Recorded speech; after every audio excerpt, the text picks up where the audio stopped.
All right, good evening, ladies and gentlemen. You're looking live here at the site of tonight's game between the East Jordan Red Devils and the Manistique Emeralds. This is the inaugural East Jordan High School football game on Next Level Broadcasting, and we're excited to be bringing this one to you live from the Upper Peninsula. Charles Trail along with Jared Stamen here in the kickoff of 2025. Jared, yeah. I know you're excited. We had a nice 3-hour drive up here today to talk about what we sure anticipate seeing here.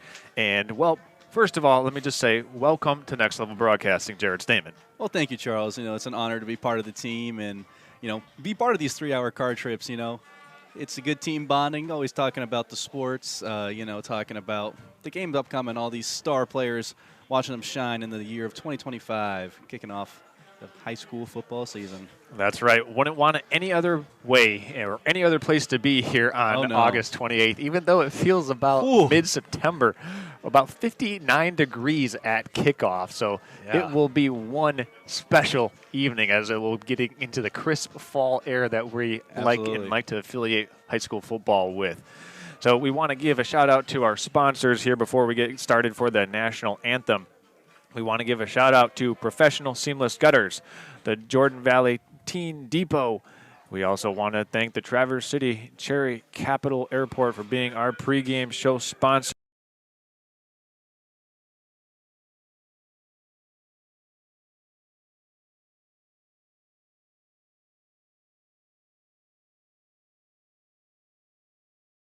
Hi, I'm Orion. But you might know me for my business, Professional Seamless Gutters, where we specialize in, you guessed it, everything gutters. New installations, replacements, cleaning, leaf guards, rain chains, and much more. But unlike other service providers, when you call Professional Seamless Gutters, you get me, Orion, not some bum intern or call center recording. So when you're contemplating any services regarding your gutters on your home or pole barn, think Professional Seamless Gutters.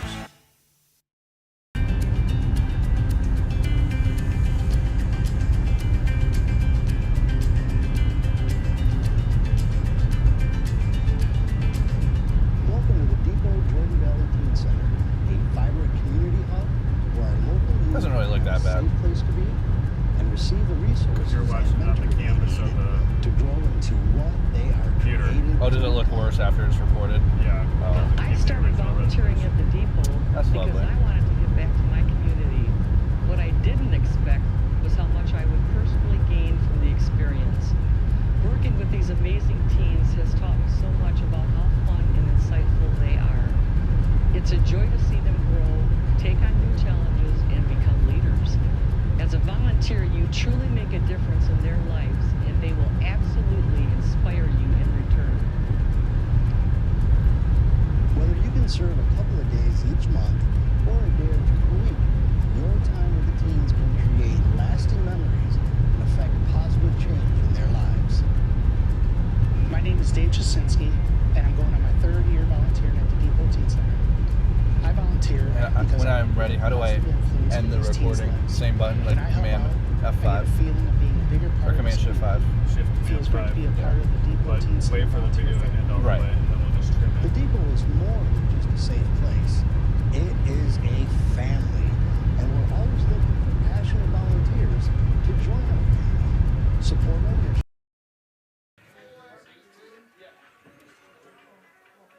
All right, and here we are ready for kickoff. It'll be the Emeralds teeing it up, Red Devils to receive the opening kick of 2025. Let's get things underway from the Upper Peninsula here in the inaugural game, East Jordan High School football on Next Level Broadcasting. Charles Trail, Jared Stamen, Jimmy Deskamp, and he will be operating our videography here this evening. And we've got clouds coming in from the west and a little bit from the east as well, but it should be a fun and dry night for high school football.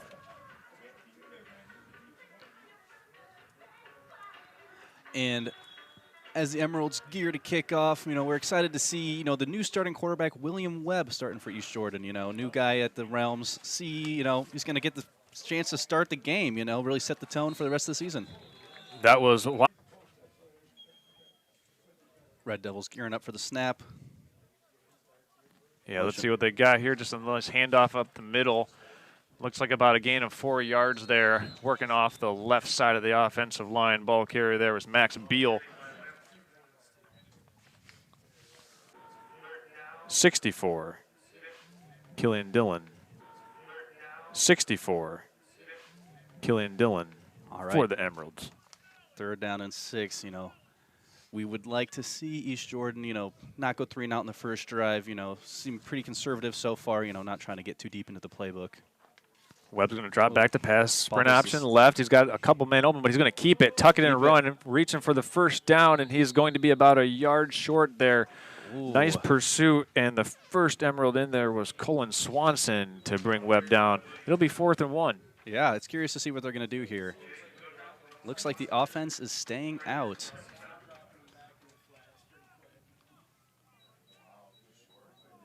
Can't really say I'm too surprised, you know, a run-heavy team like this. And they gave him the first down there, Jared. Oh, they did. Look at that. Well, you know, it's when the refs, you know, give you a first down, you're not going to complain.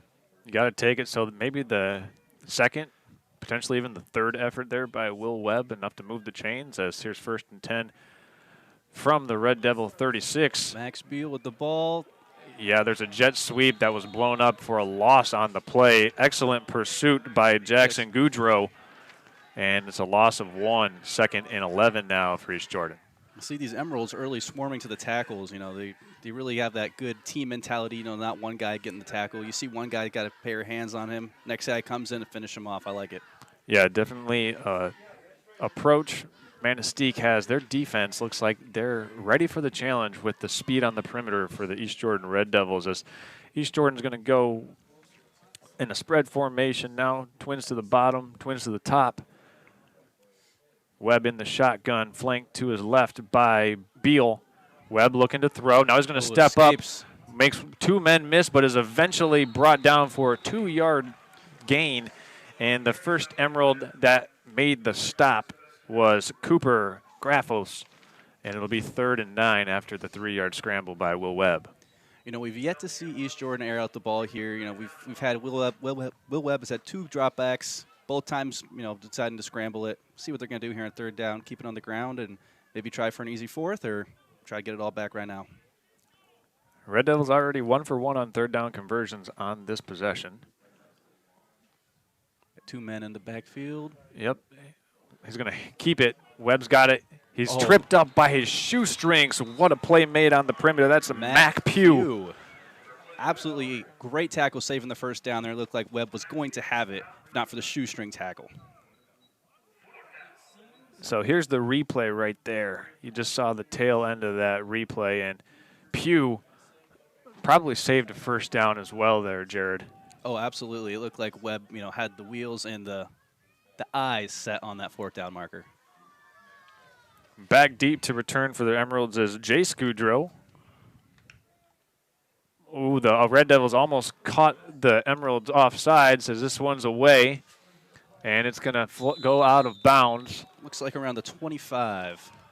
And that's where this one will come to a resting place as we see the first appearance for this Manistique Emerald offense. Jared, I thought that was a pretty good defensive possession for Manistique to, you know, limit East Jordan from getting too much ground there. They did pick up 1 first down, the Red Devils did.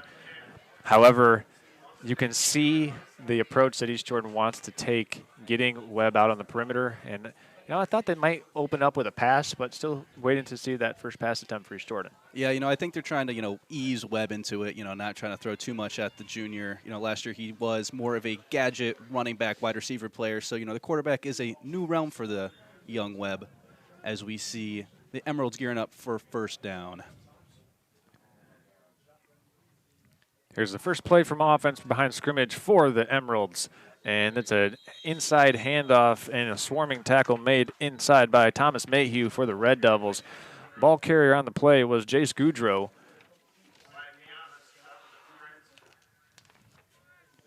So that'll be 2nd and 9, marginal gain on 1st and 10 for Manistique. You know, I like the look that East Jordan's giving them on defense too. You know, they seem to be matching the same intensity that the Emeralds are giving to them as we line up for a 2nd and 11, or 2nd and 9, excuse me. Here we go. There's a Motion by a little Jackson jet Goudreau. sweep there, and that's Jackson Goudreau in motion, taking the pitch handoff. And he's back to the original line of scrimmage. So the East Jordan defense certainly showing good pursuit here, Jared. Oh, yeah. You know, right now it's looking like these boys in the trenches are really going to be deciding the early fate. You know, defensive line on both teams have been, you know, getting the edge on the O-line. Both teams really relying a lot on the run and the options, the read options, the easy looks that, make the defense, scramble a lot. And I think right now they seem to be really on it. You know, most of the time when you see a tackle, there's at least 2 white jerseys or 2 green jerseys if they're on defense, tackling the guy. It's a lot of team defense going into 3rd and 8. Yeah, this time Max Pugh in the shotgun. He's going to roll to his left, looking to throw, pressured in the backfield, almost intercepted a diving attempt by Brady Wilson. And that could have been a huge mistake for Manistique. Wilson, a mere maybe 2 feet away from making that interception. Yeah, they tried to get a little fancy, running the bootleg with some motion, and looks like the Red Devils are ready for that, man. I think they were looking at some tape from last year. They've got the quarterback is new this year for the Emeralds. We got Landon Papple. He's a sophomore playing varsity. So we both got seemingly new quarterbacks here. Quick to the realm. They're not going to put the ball too much into their hands. They're going to trust their scheme over their players to start the season. Pugh back to punt it away, and we've got a penalty marker down on the far side of the field. It's most likely going to back up the Emeralds another 5 yards. So this will push them all the way back inside their own 15-yard line. Red Devils here will certainly find themselves with great starting field position. Back deep at the Emerald 46-yard line is Max Beal to return this one. Yeah, Max Beal is a dangerous returner. They want to really make sure to tackle up again because give this kid some space, and you got a house call on the way. That's right. We'll see what we have going on here under this play. Pugh getting ready to send it away once again. Here's the high snap. He'll put it down quickly. It's a end-over-end kick fielded at the 40 by Beal. He cannot get away from the first tackler. Great pursuit by Cooper Graffos. And the Red Devils will set up shop here on their second possession of the game at the Emerald, about the Emerald 37. So give Beal 3 yards on that return. What a great tackle in open space on special teams by Graffos. Yeah, saving, potential field goal position for the Red Devils. Now they're going to have to, push that extra 10 to 15 more yards to feel like they have a seemingly good shot at a field goal as we line up for first down. Here's the inside handoff to Beal. He's got some running room. Give him about 5 yards on that carry.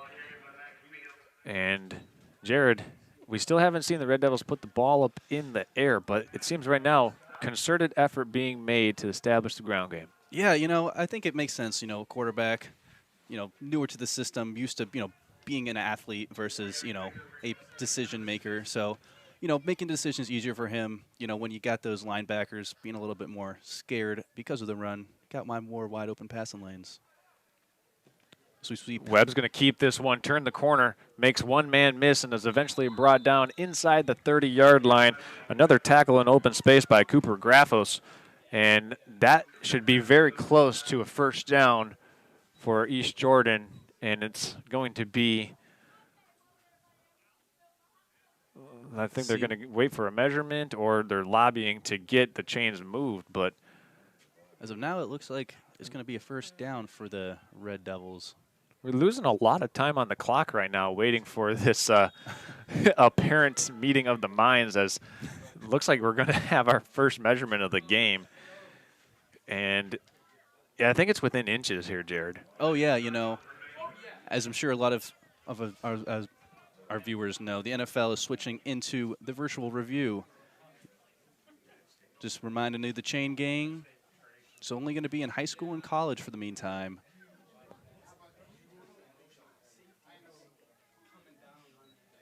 Looks like they did get that clock stopped there, Charles.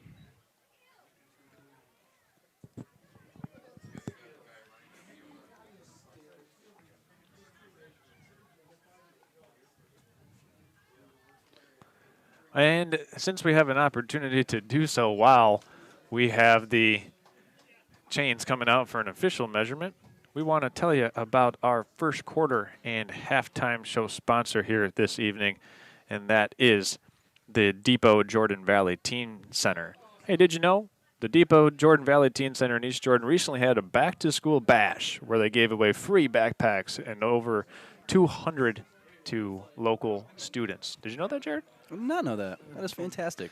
Well, if you or someone you know would like to be a part of the Teen Depot, come on in. They'll graciously welcome you, and they're accepting volunteers and new students to come in and see what the Jordan Valley Teen Depot is all about. Here's third. Yeah, they ended up calling it short. Yeah. We got 3rd and inches here. Webb Manistique. flanked in a 2-back set. He's going to take it, handoff up the middle to Beal. Beal's driving his legs forward and is eventually brought down from behind by Jace Goudreau. But not before getting that first down. Looked like about 2 yards, only needed about a few inches. So. And I got to say here, Jared, this first quarter is moving swiftly. Oh, yeah. You know, it's a lot of run plays. The clock keeps running. You know, like you said, we haven't seen the ball much. And when the ball has gone up, a lot of times we've seen the quarterback decide to keep it and take off with his legs. East Jordan looking over to the sidelines for their play here. Ball is at the Emerald 26-yard line. There's a keeper by Webb. He's going to try to get and sneak up the middle, but not going to get past big Connor Tennyson, number 78 for Manistique. And Tennyson is a large high school football player. Absolutely, Charles. We kind of mentioned this earlier watching the two teams on the field. This Manistique Emerald team's really got some big studs out there. You know, so they got a couple 6'3" guys over the 250 mark in high school. You got some units out here that, you know, East Jordan's going to have to really put some effort in to get these guys moving. Already under the 4-minute mark here in this opening quarter.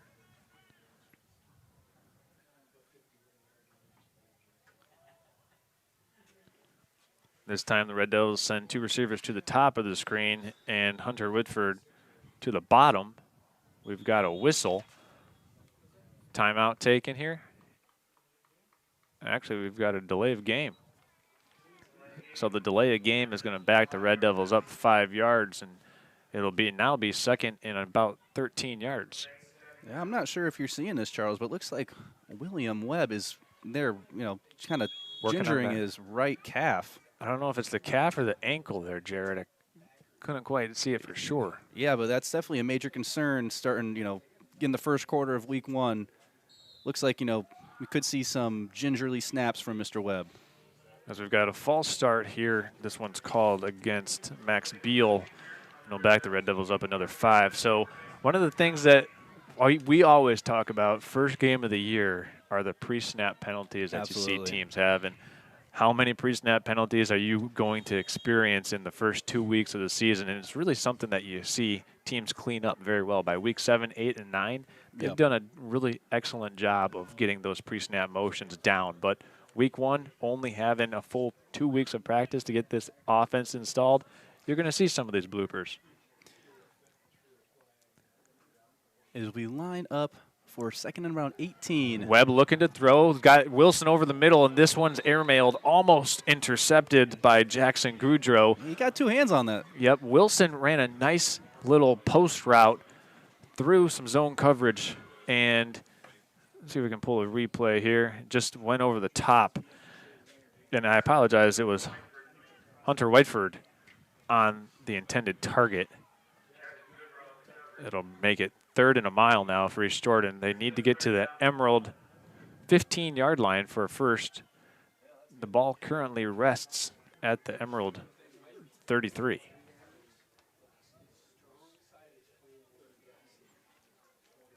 Webb looking to throw again, going up the middle, down the seam. He's got a completion. Wide open. What a nice grab. Climbing the ladder is Wyatt Binney, and he snagged that one on 3rd and 15. Marked down at the 5-yard line. Give him 28 yards on the pitch and catch.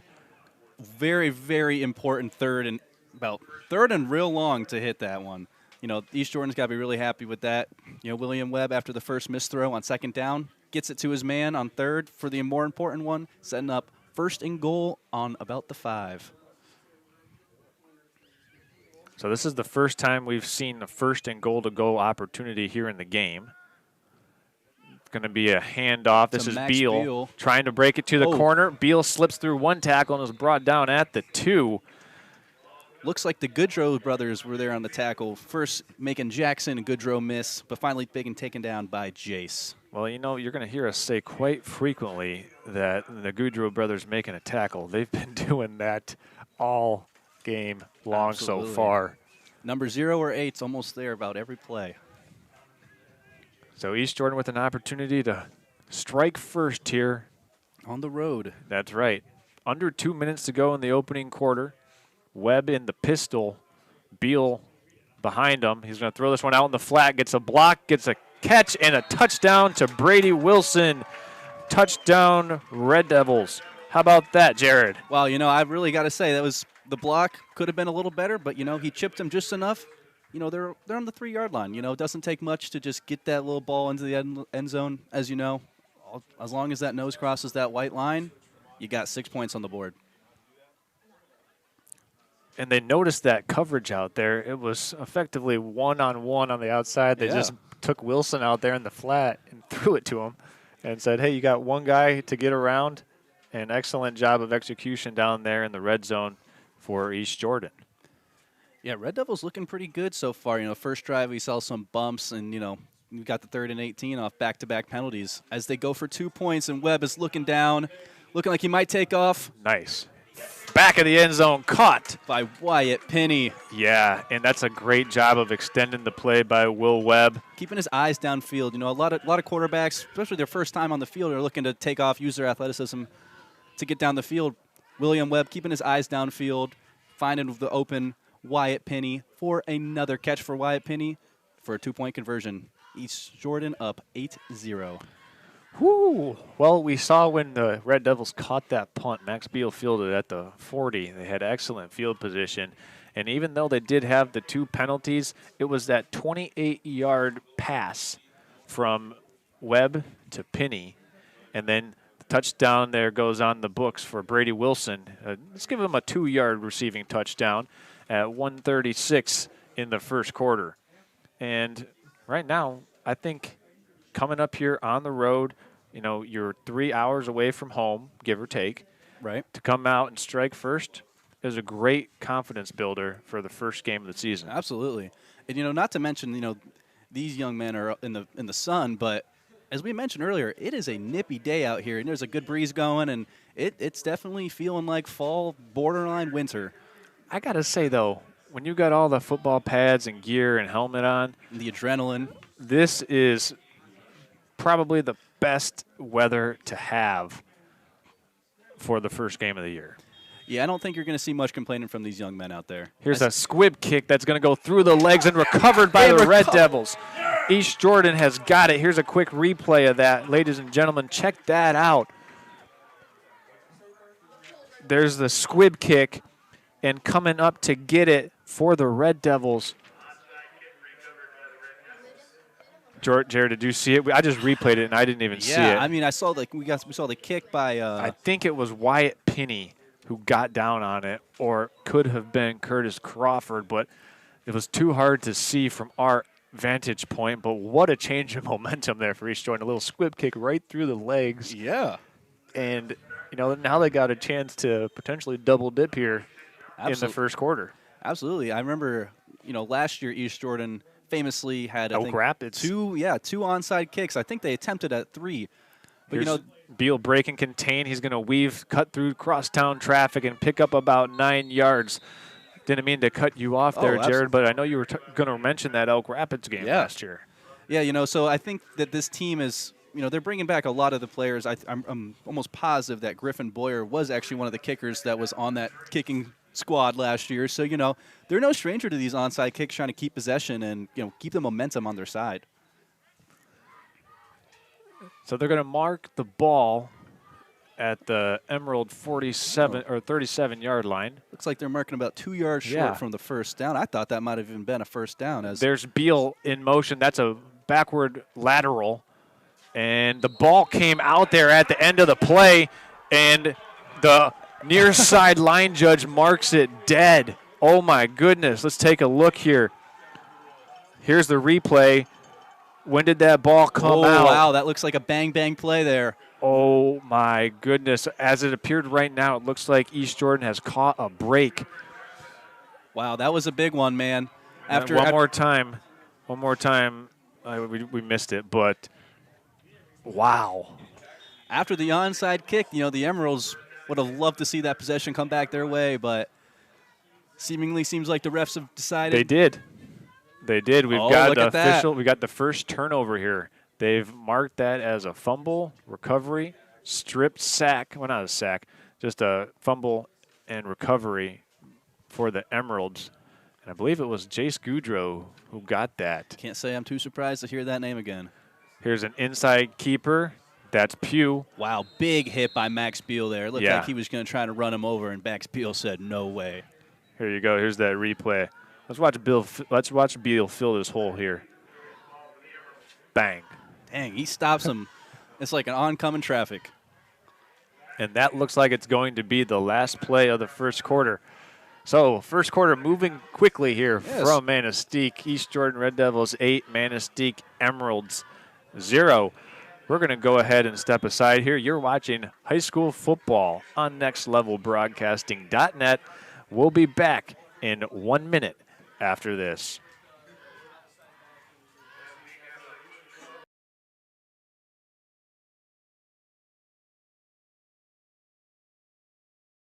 Hi, it's Kevin Klein from TVC Airport.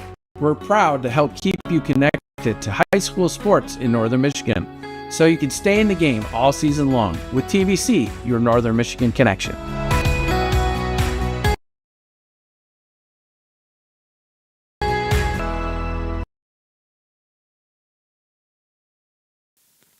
Today's game is brought to you by Professional Seamless Gutters, Burnett Foods, the Depot Jordan Valley Teen Center, and Charlevoix State Bank. We hope you're enjoying today's game. Hi, I'm Orion. But you might know me for my business, Professional Seamless Gutters, where we specialize in, you guessed it, everything gutters. New installations, replacements, cleaning, leaf guards, rain chains, and much more. But unlike other service providers, when you call Professional Seamless Gutters, you get me, Orion, not some bum intern or call center recording. So when you're contemplating any services regarding your gutters on your home or pole barn, think Professional Seamless Gutters.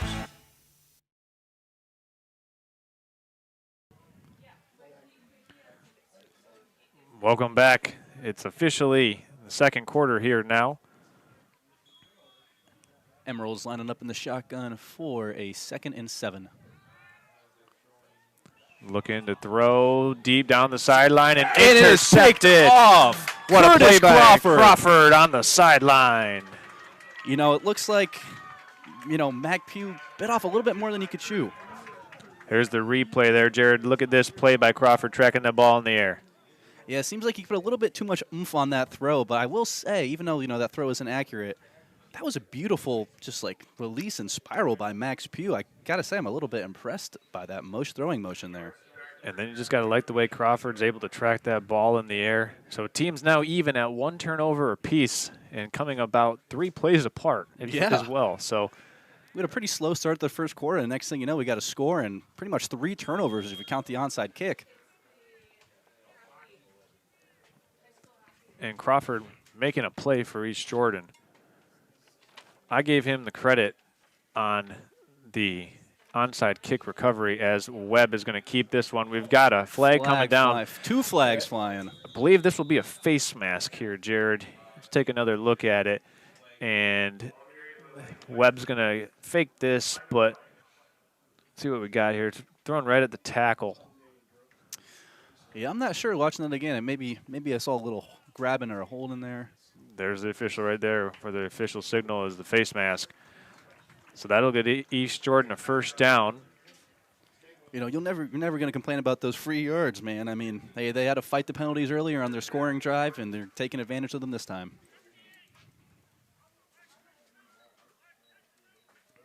If you're tuning in right now online, let us know where you're watching from. You can send us a message on the chat feature here. Here's 1st and 10 now. Ball residing at the Emerald 34. Inside handoff to Max Beal. Shaking a tackle. And he got through 2 arm tackles there. He's still keeping going. it going. He's got a first down. Wow. Max Beal with a 13-yard gain. Now, he refused to go down there. You see his legs keep churning. He's a there. Look at that. He's a hard-playing guy there. You saw him on the earlier, on the last defensive drive, with that nice closing the gap in the center, stopping the guy for no more yards. In this play, taking another 6 yards down the field. 1st and 10 now from the 46. Webb's going to keep this one. It's a direct quarterback lead, and he runs into a pile for about 2 yards. Yeah, I'm really starting to see, a lot of the success East Jordan is having is getting those edges and using those playmakers to, break tackles and get that edge piece. They've had a couple times where they run up this front, and like we were telling earlier, these Emeralds, they've got some units up there on that line, and it's showing in the sense that anytime any run up the middle, we're seeing a lot of struggle from the Devils. As we got 2nd and 7. Here's Beal flanking Webb. High snap. There's a handoff that went bad, and Will Webb's diving on it, and that's going to be a loss of 9 yards. A little bit of a misfire for East Jordan, and that's going to put them at 3rd and 15. Line to gain is the 35 inside of Emerald territory. I will say, heads-up play by Will Webb, not letting that snap go back too far, and even after the botched handoff, getting back on the ball and maintaining possession. We've got looks like a timeout taken here by Manistique. Jared, what are you seeing right now that both of these teams are still trying to figure each other out? Yeah, I'm really seeing a lot of the trenches, like we were saying, and then I think East Jordan is starting to figure out that they've got the playmakers on the edge, and their strength is not going to be that line in the same sense that Manistique's is. Like we said, they've got some real big boys up there that are going to be hard to move, but the bigger you are, the harder it is to run and get that side-to-side motion. And Max Beal, we got Hunter Whitefield, right? Brady Wilson, Wyatt Penny, all these guys that are going to get around the edge and make you pay. That's where they should be prioritizing in their offense. And I think you're starting to kind of see that turn a little bit. Curious to see what they're going to do here on about 3rd and 16. They did have a 3rd and 18 conversion earlier on their scoring drive, so it is 100% possible for these guys to get there. See what we got here on 3rd and a mile for East Jordan. They're going to motion out Max Beal. Got trips to the left. Webb going to throw this one deep. He's up the seam, got a completion right there inside Emerald territory, the 27-yard line. And that is Brady Wilson on the grab there. Jared, you saw it best. Let's take another look at that. That was a phenomenal scheme getting number 18, Brady Wilson, wide open there. If he would have thrown that maybe a second earlier or hit him in stride, I think we're going to see that go for 6. East Jordan's got to be really happy with 2 very big 3rd down conversions on seemingly 3rd and forever? I would say impossible. Yeah, forever. Anytime that they've wanted to hit a big play, it's been that seam route. We saw it earlier, that right there to Wilson, and then earlier it was to Whiteford. Here's a handoff to Wilson around the edge. He gets a block from Beal. He'll cut it up and is brought down after 6 yards on the carry. And go ahead. Yeah, I think East Jordan's really starting to figure it out. Getting the motions going, getting these guys on the outside and making these big boys move and get them tired. So then those up the run designs are a lot easier to be open. Gave him a rough spot from my estimation. I thought that was going to pick up about 6 yards on the play, but the chain gang says otherwise. Yeah, it looks like a little under 5.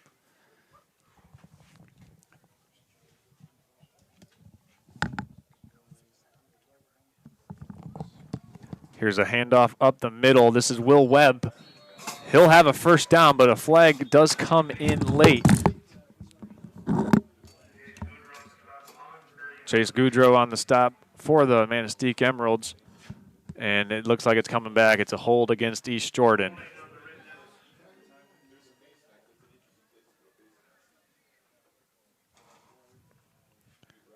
This will back them up 10 yards from the spot of the foul. Let's see where they're going to mark this ball at. They're going to push it back to the Manistique 32-yard line. Clock will wind. And it'll be 2nd and 15 now. Once again, thanks for tuning in to this first inaugural game of East Jordan Red Devil High School football here on Next Level Broadcasting. Charles Trail and Jared Stamen here. As the Red Devils looking to put some more points on the board. Webb's going to fake the pitch. Boot to his right, looking to throw. Back across the middle, got a completion. That's Wilson, and Brady Wilson tiptoes the sideline for a first down. Gain of 18 yards on the throw and catch. Nice job of Wilson working across the formation and then making sure he made the catch and then getting the first down as well.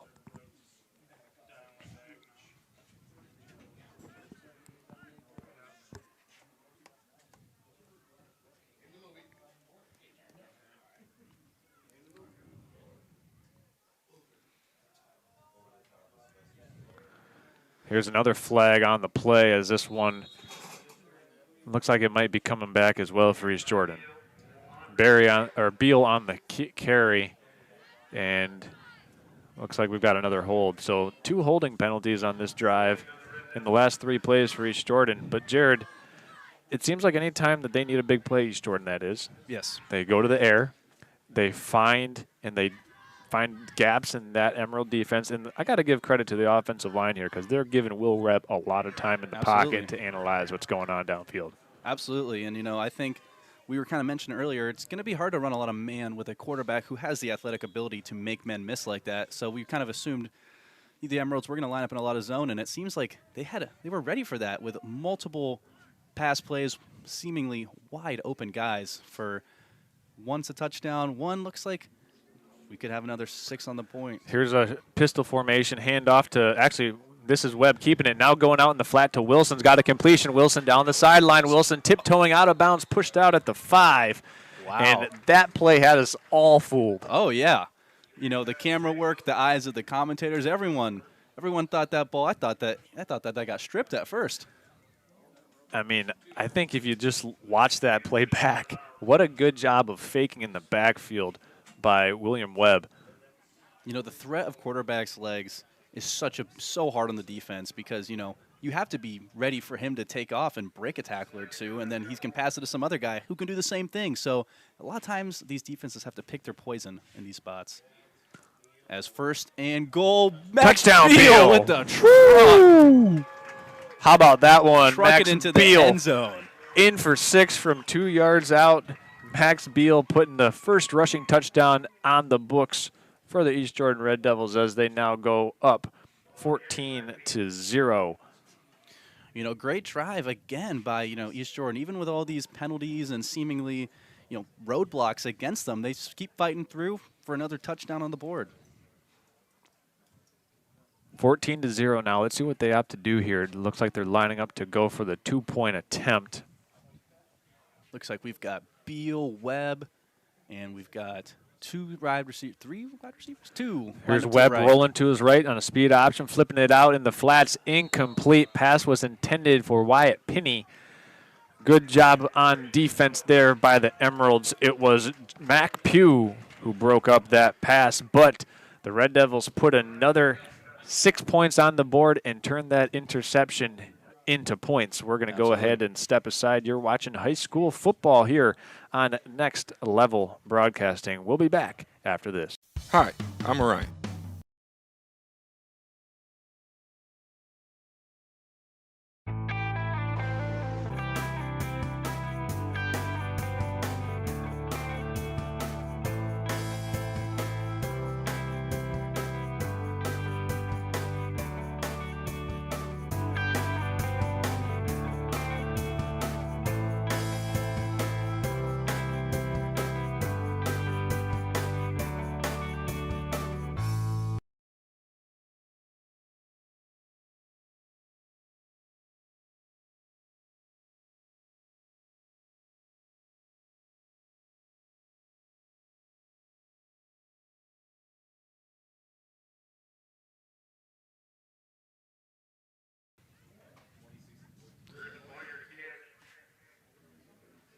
And welcome back in. East Jordan Red Devils. Griffin Boyer getting ready to send this one away here after the Red Devils go up 2 touchdowns. And we've got another onside kick. Who's down there at the bottom of the pile fighting for that one? It looks like the Emeralds will maintain possession. But for a moment there, I thought the Devils got a hand on there. You got to be ready if you're a front line fielder, if you're at Manistique, because East Jordan is saying, hey, we think we got better odds to field this football at the 10 or 11 yard line on these kickoffs. Yeah. And, you know, if you get 1 out of 2 or if every 50% of those you get, that's worth it as a team. Absolutely. You know, if that's a strength of you, you know, keeping the ball in football is the ultimate way to win the game. Don't let the other team score. Pretty self-explanatory. East Jordan's been doing a great job keeping the ball away from those Emeralds. Here's 1st and 10 now at the Emerald 48. Mac Pugh in the shotgun. He's going to keep this one, yeah, and he's running into a thicket. And it looked like the first Red Devil defender in there on the tackle was Levi Bunker, number 62, making a tackle after Pugh picks up about 3 yards. While we have an opportunity to do so, we want to tell you about the Charlevoix State Bank. During a time of mergers, acquisitions, and name changes, the founders of the Charlevoix State Bank saw a need for a truly local bank focused on the community and strong customer relationships.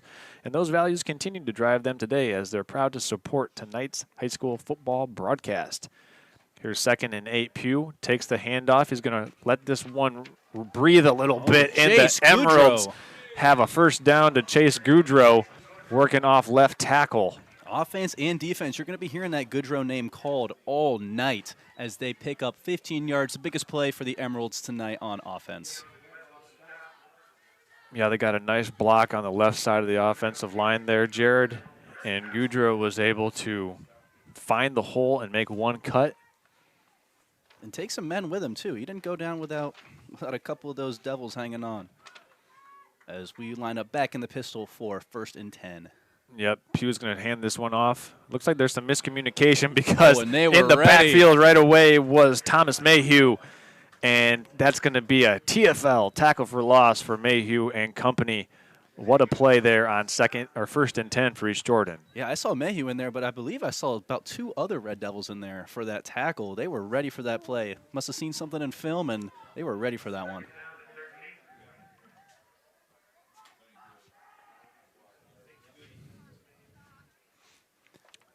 Taking a long time here as the play clock is going to be winding down.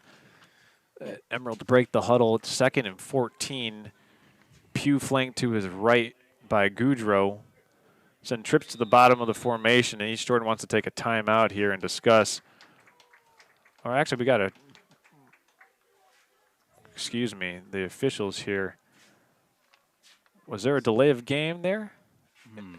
Seems to be some confusion on the field. Emerald head coach Steve Pugh is saying that the game clock should have reset, and that's the argument that he's going to win, as their claim is valid by this officiating crew.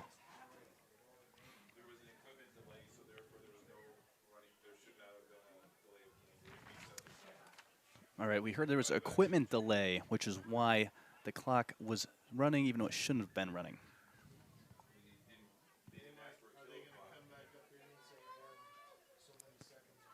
So they should be adding a certain amount of seconds back to the game clock. It should go back to 5 minutes and 58 seconds, and they're going to wind it right away. So interesting timing dynamics here. And here's 2nd and 14, and direct keeper for Pugh. He's going to put his foot in the ground and eventually drag down from behind by Griffin Boyer.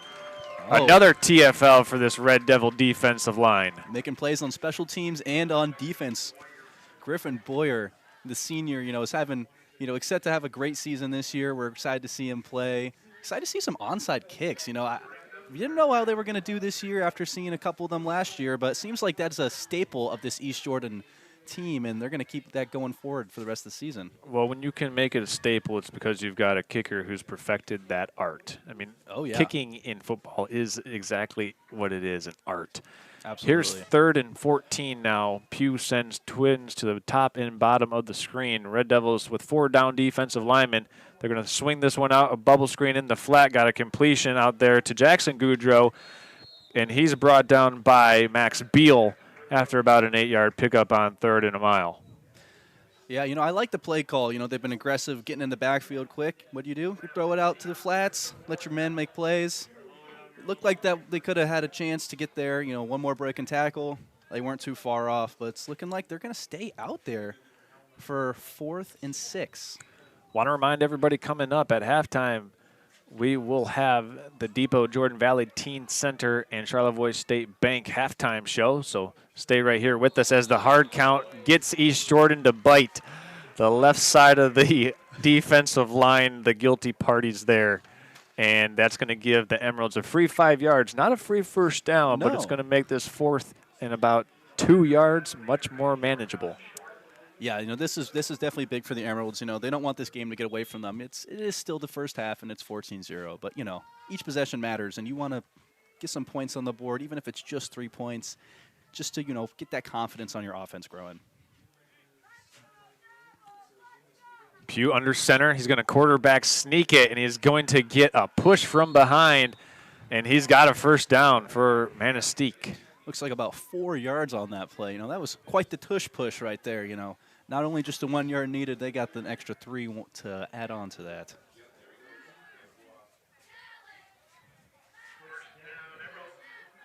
First down for Manistique, as this is the furthest that they've had the ball in East Jordan territory in this game. Ball right now residing at the Red Devil 24-yard line.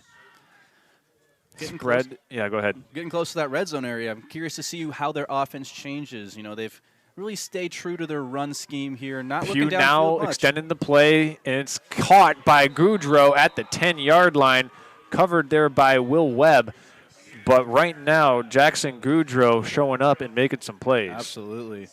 That's a big first down there. Throwing it on first down, getting the first down. And I believe that is the first complete pass that was not in the backfield by Mac. Pugh, yes. He had that little bubble screen there earlier to Jackson Goudreau, but I think they might have actually put that one down as a lateral. So this is 1st and goal now from the 10-yard line. Emeralds will receive the second half kick, so if they're able to score here, that could be a huge momentum swing as Pugh now fighting for his life, and this is another tackle for a loss. Guess who? Griffin Boyer and Thomas Mayhew get credit for another TFL. Yeah, I believe that was actually Goudreau on the carry. Oh, you're right, yes. Tried to reverse the field, but, that 8 and the 9 back there, about the same build. It's hard to tell all the time. I tell you what, the way that East Jordan has been able to shoot these gaps defensively to make penetration in the backfield from their defensive line and weak side linebacker positions has been impressive. Absolutely.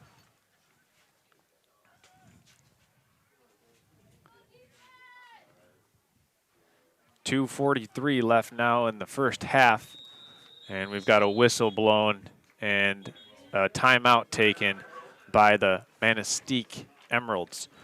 Well, while we have a timeout taken here by the Manistique Emeralds, we want to tell you about Professional Seamless Gutters.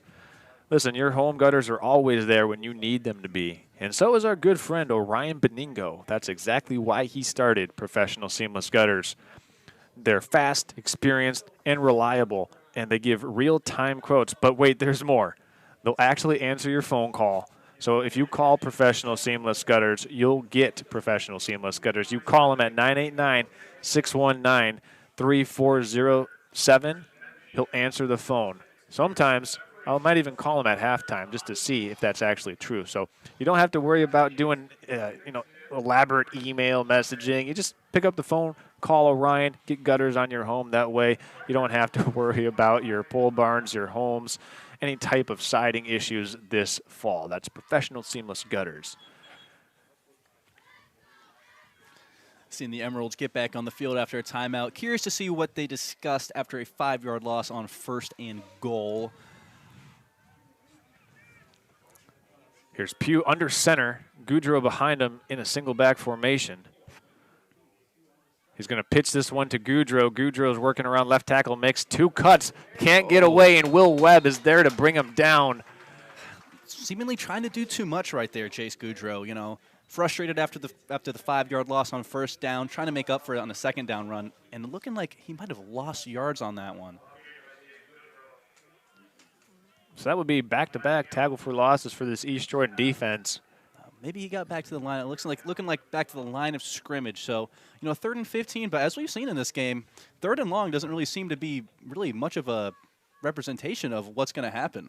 No. 2 long 3rd downs have already been converted by East Jordan. We're curious to see how the Emeralds respond on 3rd and 15, about 3rd and goal. Empty set, Pew under center. They try to run a little inside trap, and East Jordan's all over that one. Good awareness by Wyatt Pinney and Garrison Henry coming in to not let that one slip away from the Red Devils. So it's 4th and 14, and that inside trap went nowhere. It's looking like they're going to stay out there on 4th down. Must not feel confident in their field goal kicker. Well, you'd be looking at about a 42-yard field goal right now from where the ball is at. Those field goals, they're always so deceiving. They always look so much shorter, and then by the time you line them all up and you're back there, it's a lot farther than you think. And 42 is nothing to scoff at.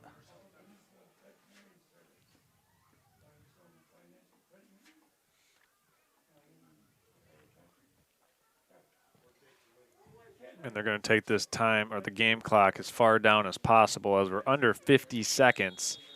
And the whistle's blown at 49.7. Right there, just some gamesmanship by back was a huge swing back into the Emeralds' favor, just for a pick to be thrown. It has been a bit of an uphill battle so far for the Emeralds, but a good drive on their third offensive drive, and 4th and 15, 4th and 18, excuse me. As like I said, is really not saying much. I think that these guys can make it happen, but this East Jordan front has really been all over the place. Multiple TFLs, shooting runs. They're ready for what, the Emeralds have been throwing at them. So I'm really curious to see how both teams react to this 4th down. Do they send pressure, or do they kind of sit back and let their line kind of just do the work that they've been doing? Well, here's 4th and 9. Actually, it's 4th and goal, excuse me. As Pew's dropping back to pass, throwing a wheel route down the sideline, and it's incomplete. Excellent coverage there by the Red Devils. That was Wyatt Pinney, and that was intended for Goudreau. This is Jace Goudreau, the intended target, and Wyatt Pinney making another great defensive play for East Jordan in the secondary. Jared, I just want to say so far, defensively, I think the secondary for East Jordan and the defensive line has controlled this game. Oh, absolutely. They've I would want to say not only have they been playing great, but I want to give credit to the coaches. I think they've really prepared these young men for this Emerald team. I mean, multiple times where they're shooting a run gap seemingly before the snap even happens. Good film room, good coach. I'm really liking what East Jordan's been doing. Looks like they're just going to take a knee here and head to the halftime locker room. East Jordan content with that 14-0 lead. Both teams with turnovers in the first half, but it's the extra possessions that East Jordan was able to create off the onside kick. Absolutely. And then being able to hit those critical 3rd and long conversions so far the story of the first half.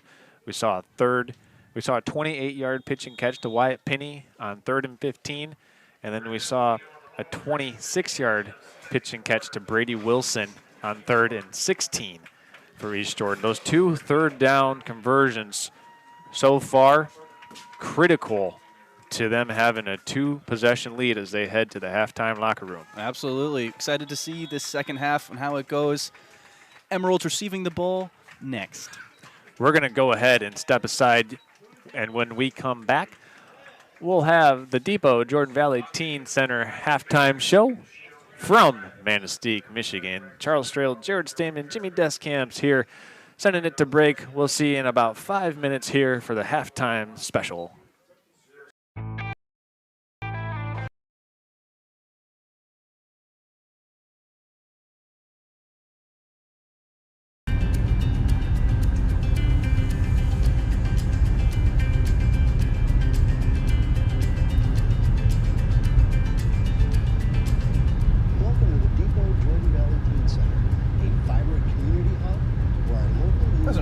that bad. Safe place to be and receive the resources You're watching and on the mentoring canvas they of need the to grow into what they are computer. created. Oh, did it look worse after it's reported? Yeah. I started volunteering at the depot That's because lovely. I wanted to give back to my community. What I didn't expect was how much I would personally gain from the experience. Working with these amazing teens has taught me so much about how fun and insightful they are. It's a joy to see them grow, take on new challenges, and become leaders. As a volunteer, you truly make a difference in their lives, and they will absolutely inspire you in return. Whether you can serve a couple of days each month or a day or two per week, your time with the teens can create lasting memories and affect positive change in their lives. My name is Dave Jasinski, and I'm going on my third year volunteering at the Depot Teen Center. I volunteer because When I'm ready, how do I end the recording? Same button, like Command I get a F5 feeling of being a bigger or part Command of Shift 5. Shift It feels great to be a part of the Depot But Teen Center. wait for the video to end all the Right. way, and then we'll just trim The it. Depot is more than just a safe place. It is a family, and we're always looking for passionate volunteers to join our family, support our mission, and pour into the lives of our teens. I love coming to the depot. It's my safe place where I can be myself and explore my interests. The volunteers are amazing. They help us with everything from homework to organizing events. They really care about us and our future. If you think about volunteering, do it. You'll have a huge impact on our lives. So are you ready to make a difference? Then join us and become a part of the Depot family at the Depot Jordan Valley Teen Center, where your skills, passion, and time can help shape the future of our youth. To learn more about volunteering, please visit our website or follow us on Facebook. Together, we can inspire, support... Hi, it's Kevin Klein from TVC Airport. We're proud to help keep you connected to high school sports in northern Michigan, so you can stay in the game all season long with TVC, your northern Michigan connection.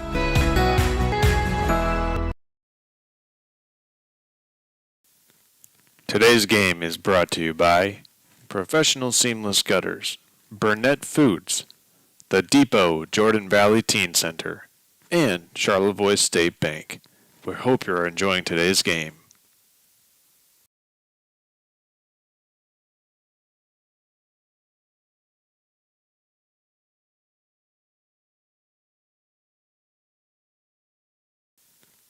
Today's game is brought to you by Professional Seamless Gutters, Burnett Foods, the Depot Jordan Valley Teen Center, and Hi, I'm Orion, but you might know me for my business, Professional Seamless Gutters, where we specialize in, you guessed it, everything gutters.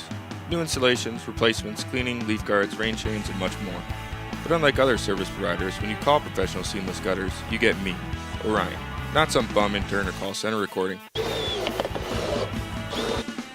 So when you're contemplating any services regarding your gutters on your home or pole barn, think Professional Seamless Gutters.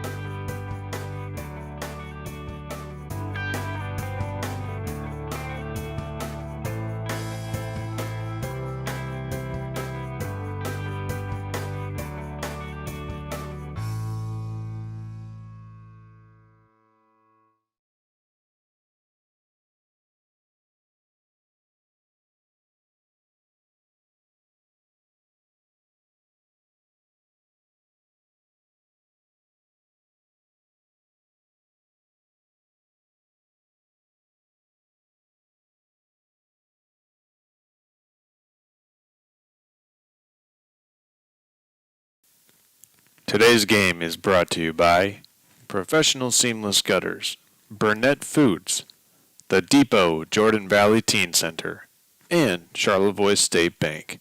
We hope you're enjoying today's game.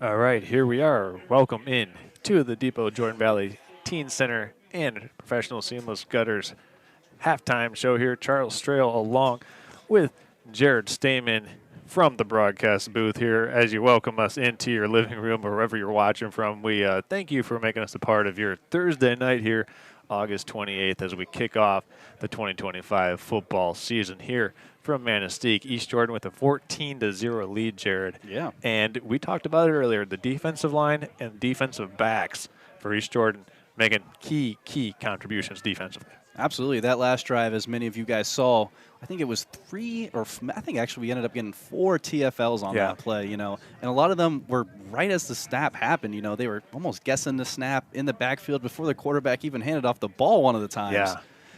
I mean, the DBs have been impressive, but this line hasn't even given a chance for Mac Pugh to even throw the ball down the field.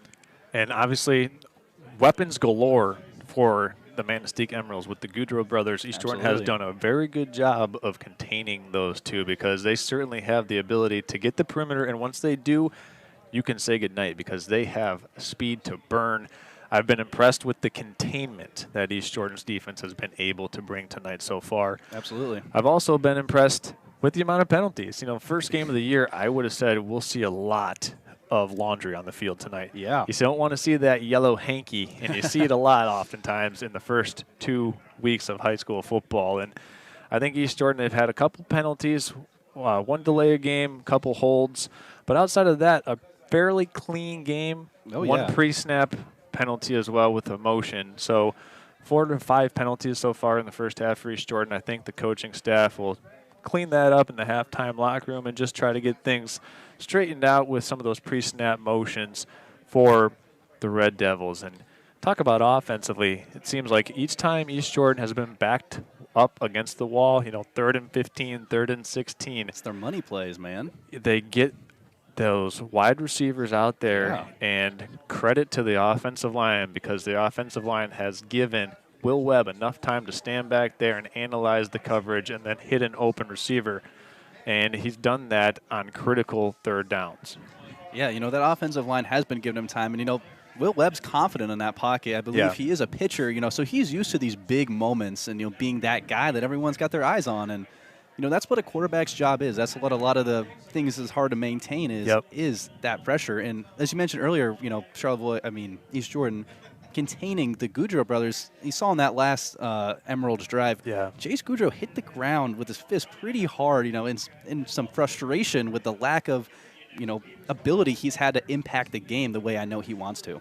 Going to go over our quick scoring plays here, presented by the Charlevoix State Bank, making sure that you keep track and can account for all of your expenses at the Charlevoix State Bank. So early on in the game, it was that first touchdown, and then Max Beal got the second one on the ground. First one was Brady Wilson through the air for a nice little 2-yard touchdown pass from Will Webb. That is the Charlevoix State Bank keeping track of your touchdowns here for the East Jordan Red Devils. So, well, Jared, let me ask you this. What do you think we can expect here in the second half from the Manistique Emeralds as they will get the opening kick? I really think that they're going to try and get a little bit more motion out of the backfield instead of running a lot of these stagnant run plays. Seems like East Jordan knows what they're running a lot of times before they get there. So I think, trying to confuse the defense a little bit, get some more legs moving, and, get Jace Goudreau, moving. You can tell he's frustrated, visibly frustrated, and, he wants the ball, man, and he should get the ball. He's a talented player, really a good engine on this Emerald offense. So curious to see what they do there. East Jordan, I got to say, there's really not a ton of things I would say they really need to clean up. One of the big things I know the coach is really upset with them is that 4th and 6 where they jumped off sides, getting them 4th and inches for the Emeralds. And, the Emeralds end up converting, and they didn't get any points on that drive. But, anytime you get a 4th and 6 to a 4th and 1 on defense, you're because of a false start, your coach is going to be pretty upset with you, understandably so. Yeah, and another one of those things that I would just make a mention of is when East Jordan has gotten down into the red zone, they haven't had any of these penalties to back them up. When they've had penalties, all other places of the field, don't get me wrong, but when they get into the red zone, it's business, and they've been able to punch it in with 2 red zone touchdowns here so far. Yeah, I'm excited to see what they're going to do. Max Beal's been running hard and running through guys. I can see the energy. The momentum is for sure riding with the Red Devils right now. But like we saw earlier with William Webb, he did kind of tweak his ankle a little bit, and I've seen him favored a couple more times here. Hasn't really seemed to impact the game too much, but haven't really seen very many quarterback runs since he started grabbing that right ankle. So curious to see, how they adjust at halftime, if we're going to see any more of those quarterback runs, if, some ice and some Motrin gets the job done, or, what we're really dealing with here. One thing that I've noticed is that Max Beal has really, in that second quarter, started eating up some more yards. Absolutely. And you made mention of it, but Manistique, they do have some big guys on their defensive line, but could conditioning come into play here in the second half as, Max Beal is that hammer that just keeps hitting the nail and hitting the nail where once you get tired, do you still want that hammer to come hit you? And I think Max Beal might be able to really seal the deal here for the Red Devils in the second half. Oh, yeah. I mean, you can see him out there. He's seeking contact. It kind of reminded me a little bit of Cam Scatabo, with just that football guy. Like, he's seeing a guy, and instead of, trying to juke or spin across him, he's putting his head down and putting that guy on the floor weight room style. And I think, you can't really teach that type of mentality on kids. And I think that really shows why Max Beal is such a special player. And, these big guys getting hit like that for 48 minutes, it's hard. Yeah. And I really do think Max Beal potentially could start to run away with this game, you could say. Oh, I like that one. As his defense starts to get tired, because there is some units on there. I mean, they have one guy who is 6'3", 250, another guy who is 6'2", 270, Charles. Wow. In high school. I mean, these guys aren't exactly, some skinny kids up in Manistique. These guys are some units that are trying to move some guys. Well, we'll see what's in store as we take a quick commercial break. There's about 2 minutes left until the second half begins. Each team will have a couple of additional minutes to get warmed back up. We're going to step aside. You're watching high school football here on nextlevelbroadcasting.net. We'll be back with the second half after this.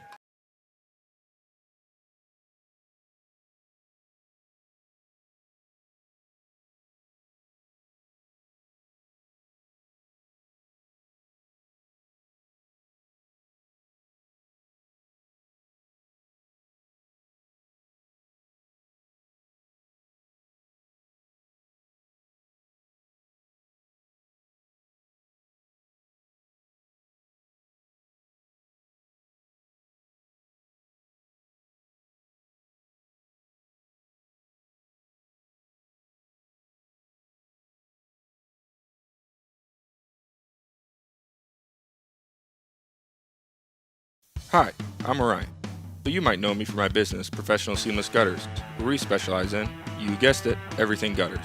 New installations, replacements, cleaning, leaf guards, rain chains, and much more. But unlike other service providers, when you call Professional Seamless Gutters, you get me, Orion, not some bum intern or call center recording. So when you're contemplating any services regarding your gutters on your home or pole barn, think Professional Seamless Gutters.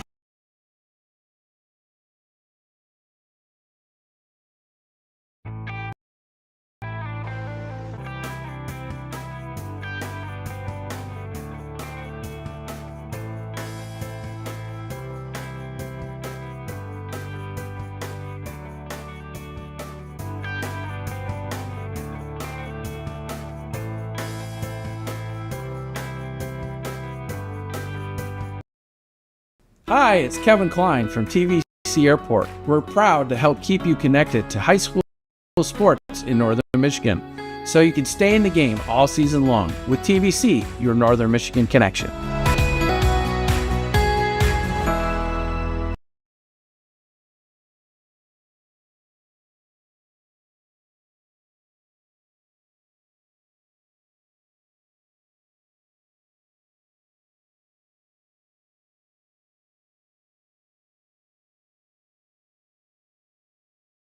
Back in. All right, welcome back into high school football here on Next Level Broadcasting. Still waiting for the lights to kick on here in Manistique. Maybe that's because that first half flew by, as it's just 10 after 8 o'clock Eastern Standard Time right now. But for the East Jordan Red Devils, it's potentially winning time. They're up 14-0 with 24 minutes of football left to play here. Jared, let's take a little trip around and look through the scoreboard here on nextlevelbroadcasting.net. A live look in as we journey around northern Michigan, presented by the Traverse City Cherry Capital Airport. Down at another Ski Valley team, the Gaylord St. Mary's Snowbirds now up 24-0 over the Rudyard Bulldogs.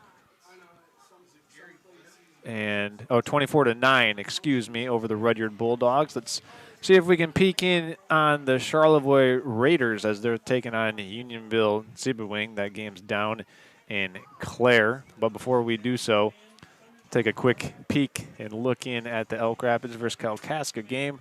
And then talk about, while that's loading, we'll talk about what we're seeing here in our game, Jared. And this, I think the first possession of this second half for Manistique is going to be huge.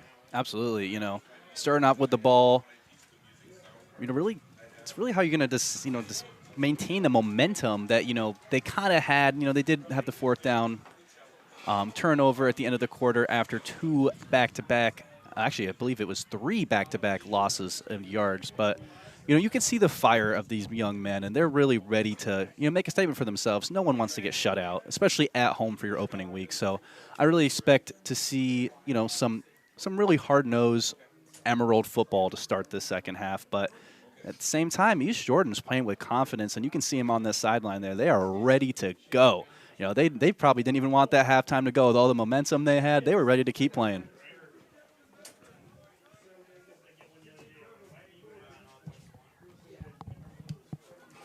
Well, once again, while we have an opportunity to do so, we want to thank all of our sponsors tonight for making this game possible for you to be watching from the comfort of wherever you find comfort on a Thursday night here in August. Even though it doesn't feel like a Thursday night in August, we want to thank the Depot Jordan Valley Teen Center, Burnett Foods, Professional Seamless Gutters, Charlevoix State Bank, and the Traverse City Cherry Capital Airport for making this game watchable for wherever you want to tune in from. And looks like Griffin Boyer has it on the tee for the Red Devils. The lights are back on, or now they're on, excuse me. And we're ready to get this second half underway from Manistique. And, you know, curious to see what these Red Devils are going to do here. You know, it's a kickoff with East Jordan is always a good time because we don't know what we're going to see. We could see another onside, looking like that's what they're lining up to do. So let's see what they got. It's Boyer and Dion. And it's Boyer to boot it away. This one goes down and is fielded at the 20-yard line. Picked up by the Emeralds right there. And weaving out of one tackle and getting all the way out to about the 26 is Logan Kloss. And he's officially marked at 30 with that forward progress. So Emerald's taking first crack at it here in the third quarter. Yeah, it looked like they had him back around the 20 to 25, but ended up sneaking back for another 5 to 10 yards. Starting pretty good field position here for the Emeralds. First and 10 from the 30. Really looking for some momentum here, at least a first down or two to, you know, feel good about, you know, what the halftime you guys talked about as we see trips out to the left as we see Pugh and shotgun. Here we go, Pugh and shotgun, first snap, and we've got a whistle penalty, or no penalty. They took a timeout, Manistique did, on the first play of the second half, so that's an interesting one, and we also want to give an update here for the Manistique Emeralds. Logan Kloss, after being tackled on that kickoff return, is over here getting treated for an apparent wrist injury on the sidelines by the Emerald training staff. So we'll keep an eye on him if we've got any Emerald fans tuning into our stream here tonight. But while we have an opportunity to do so, if you're at home watching from the Lower Peninsula, or maybe you're at your Labor Day weekend getaway, tell us where you're tuning in from, and we'll give you a special shout out here.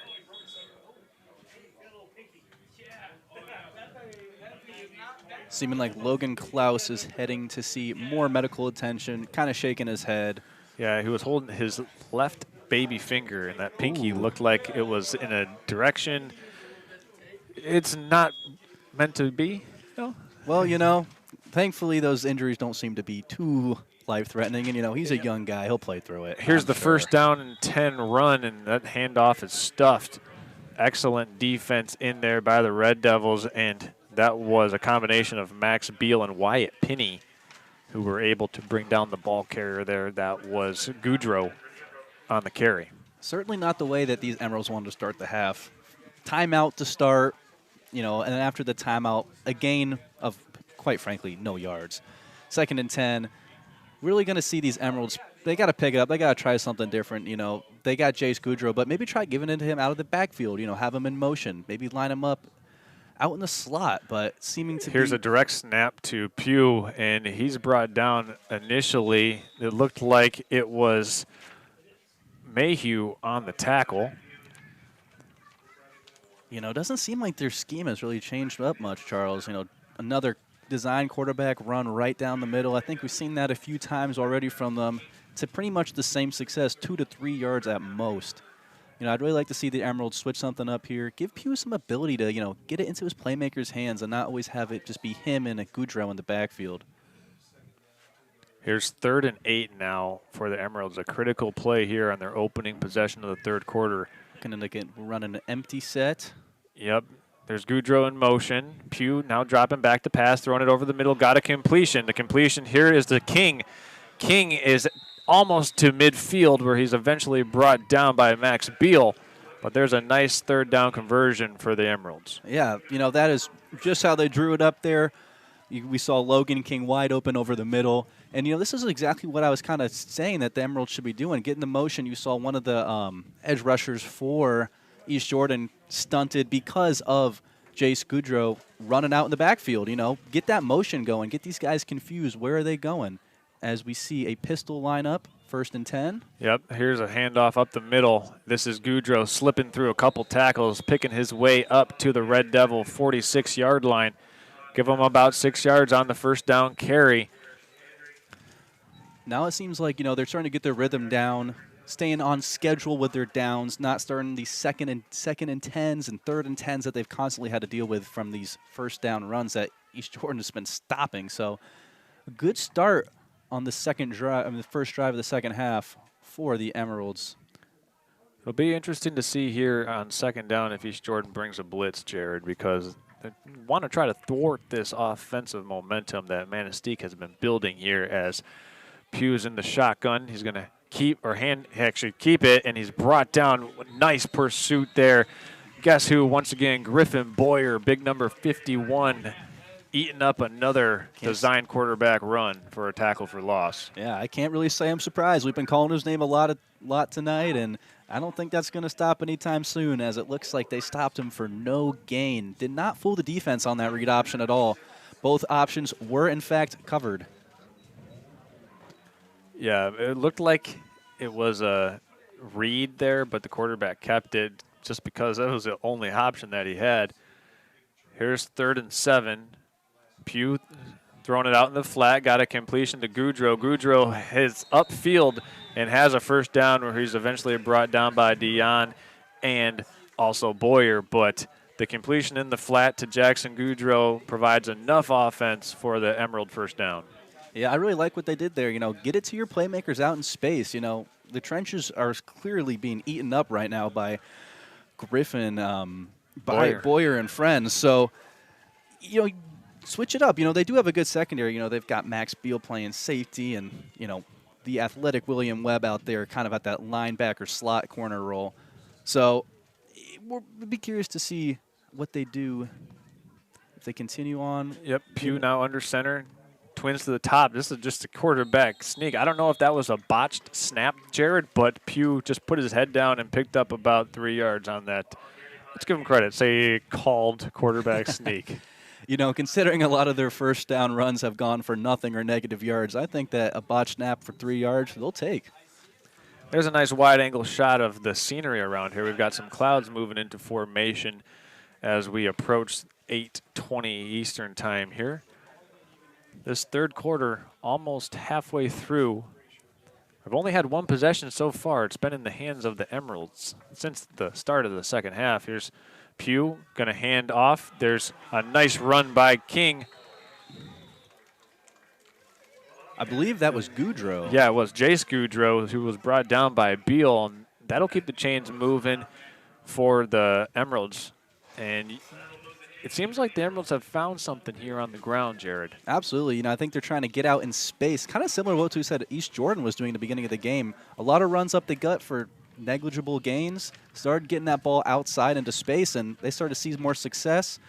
Looks like the Emeralds are starting to follow suit and seeing the same success. Well, the story of this game has been the third down conversions here. East Jordan's had a couple big ones. Manistique had one earlier on this possession. Here's Jackson Goudreau in motion, but Pugh's going to keep it, and a big-time hit made right in there by Garrison Henry, laying the lumber. Absolutely. You know, that is one of the 2 sophomores on this East Jordan squad right now, and that was a great tackle. The second he hit him, not a single more inch gained from Mac as he got brought down. Yeah, that's the second time we've seen a big-time collision right in the hole. Earlier on, it was Max Beal who really came up, and you heard the pads pop all the way up in the press box. Yeah, this East Jordan team, they definitely seek contact, not only on offense, but on defense as well. Here's 4 down defensive linemen here as the Emeralds go twins to the top and bottom. Swung out in the flats, and a sliding grab is made at the 20-yard line by Jackson Goudreau. And that'll position the Emeralds here with a 3rd and 3, call it. Yeah, and I think they're happy with that. But, you know, you saw right there, Thomas Mayhew split. It looks like he almost split the double and got a hand up into the face of Mac Pugh. You know, he tripped a little bit near the end, but he was almost there for a loss or at least an incompletion. You got to imagine that the Emeralds here in 2-down territory. So if you're East Jordan, do you bring maybe some pressure off the edge? Let's see what they do here on 3rd and short. You know, I think you do want to try to make a stop here. You know, a lot of these guys are going to be right on offense afterwards. So here's empty. Actually, they just go right under center with a tush push, and the Red Devil defensive line is ready for the test. Looks like they got about half the yards to gain, maybe 1 yard, if that short. I tell you what, if you look at Cullen Swanson and Brody Nelson, both juniors for this offensive line unit for the Emeralds, I would want to get behind them and run too because, oh yeah, I mean, they are some big fellas. And then you also throw in Connor Tennyson, also a junior. Look at this offensive line for the Emeralds here, all juniors. And some size. Yes. And some size to boot. So this will be a critical 4th down with 4:53 left in this 3rd quarter. Manistique has taken the opening kick of the second half and has marched it all the way down the field. Ball right now on the East Jordan Red Devil 17-yard line. They are exactly 1 yard short of the line to gain here are the Emeralds. So will East Jordan be able to make one more defensive stand here to thwart this Emerald second half comeback? Jared, do you get cute here? Do you know, obviously you got the quarterback sneak. Do you maybe try to slip in like a boot? You know, I think with the way the score is, you need points more than anything. If this game was tied and we had this much time left, I'd say you go for some trickery. But right now, I think you stick with what you know, and they've been successful on these short yard gains. Here's an empty set. Nobody behind Pugh, just him under center. And they've got a false start called against the Emeralds. Guilty party is Jackson Goudreau, and that's going to back them up 5 yards. Oh, you hate to see the self-inflicted wound on 4th and 1. Well, you know, on that 4th and 1, these Emeralds have been, you know, a benefit and on the bad end of these penalties. You know, they had a 4th and 6 earlier with a false start, getting them East Jordan had a false start, yeah. Encroachment, you know, getting them the 4th and 1, and then on their 4th and 1, they have a false start going back. So, you know, the refs, they give and they take. But, you know, I'm still confident in them. They've moved the ball pretty successfully, not just, you know, between those 10 yards, getting some movement downfield as well. As they line up with no receivers out wide. Yeah, just the tight split formation here. Trips to the wide side of the field. It's a boot. Pugh throws it down the sideline, incomplete into a thicket. Excellent coverage there by Max Beal for the Red Devils. And it's a turnover on downs. East Jordan defense forces yet another one. Wow. It looks like Max Beal and Brady Wilson were there in coverage. Not very many options open. And, it's fourth down. You got to make a play. A pick doesn't really hurt you in that moment. So, Max Beal did what he could with what was available to him. And the Red Devils there making another fourth down stand. I'm not really a fan of the play call there by Manistique. I mean, you put trips to the wide side of the field and then boot toward the short side on that hash. Not really giving yourself the advantage of working with the field. As there's a handoff up the middle to Max Beal. He keeps the legs turning for about a 4-yard pickup on 1st and 10. And tackle made inside there by Jaden Veldkamp. It'll set up a 2nd and 6 for East Jordan. Good run on first down. I don't think you're ever going to complain about those 5-yard runs, making that 2nd and easy. You can run the ball, you can pass the ball, giving your options open. Here's empty formation. Wilson in motion. Wilson's going to try to work it to the sideline, and he's eventually wrapped up. Yeah. Cooper Graffos. Did he get back to the line of scrimmage? It looks like they're going to spot him at the original line of scrimmage, but good job in pursuit there by Graffos of shedding that block. And it looks like Brady Wilson is a little bit shaken up there, kind of hobbling along as he heads back to formation here on this 3rd and 6. Yeah, grabbing at that left leg. Seeming, these injuries potentially piling up early for this East Jordan, but no one has left the field yet.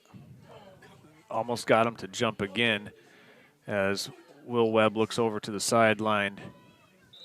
And we've got a timeout taken here by the East Jordan Red Devils, just trying to get their offense set up for exactly what they want here on this 3rd and 6. Good decision there by the coaching staff, their head coach Adam Grabowskis. Defensive coordinator for East Jordan tonight, R.J. Shooks. Assistant coaches Nate Ojibwe, Derek Boyer, Scott Beal, and Braylon Grabowskis.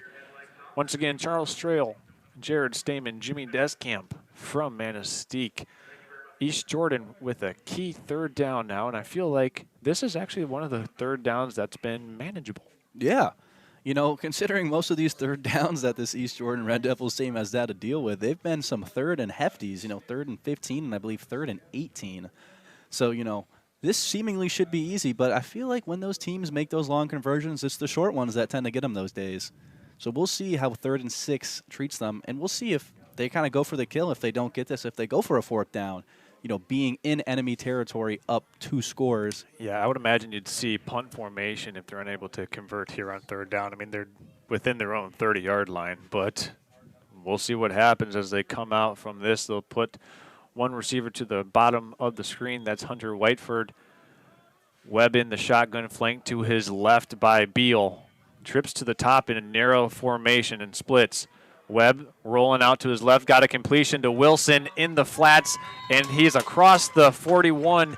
A nice pitch and catch of 13 yards on 3rd and 6 for East Jordan. Yeah, Brady Wilson with the catch and the explosiveness right afterwards. A lot of these guys, they got to catch, make sure they got the ball before they start accelerating again, but it was one fluid motion for the young man, 18. Brady Wilson is really having himself a game so far, and that injury didn't really seem to be much of a factor on that play as he picked up the 1st down. 1st and 10. Here's a pitch out to Max Beal, and Beal's going to be brought down after about a 2-yard gain. Thrown down, and Beal's slow to get up. Cooper Graffos has had a couple of these tackles this drive. He's really playing with some fire, wrapping these guys to the ground and not letting go. Good to see the umpire there just going in to check on Max Beal to make sure he's okay. There was almost, Jared, a block in the back on that play. Wyatt Penny, you could tell where he was coached not to push after the defender had turned his shoulder, because he pulled his hands back, Penny did, and said, hey, I'm not touching him.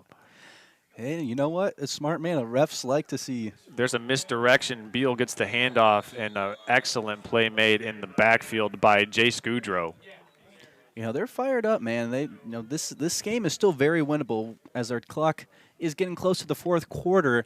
These guys, it's the money time. This is, when the drives are really made. You know, if the East Jordan comes down and scores here, it's going to be a really uphill battle for the home team. But if they can get this stop, you know, a win is still on the board for them. Oh, for sure. As we hit the 1 minute mark here in the third quarter, empty formation for Will Webb. Low snap, looking to throw. Now he's going to scramble. He's got a lot of room. Rolling to his left, going to fire it deep down the sideline, and he's got to complete. Oh, what a play coming over from his safety position. Jackson Goudreau saved a huge play. Was it Penny who was down the sideline and open? I believe it was. And Goudreau right there saved probably a 35-yard gain. Yeah, I mean, I think Webb saw him a little late and, you know, rolling to his weak side as a right-arm quarterback, trying to make the throw. Honestly, great effort. I really thought that Beal was going to have a chance, or, Penny was going to have a chance to come down with that ball, but great play on the defense, lining up with 4th and 9.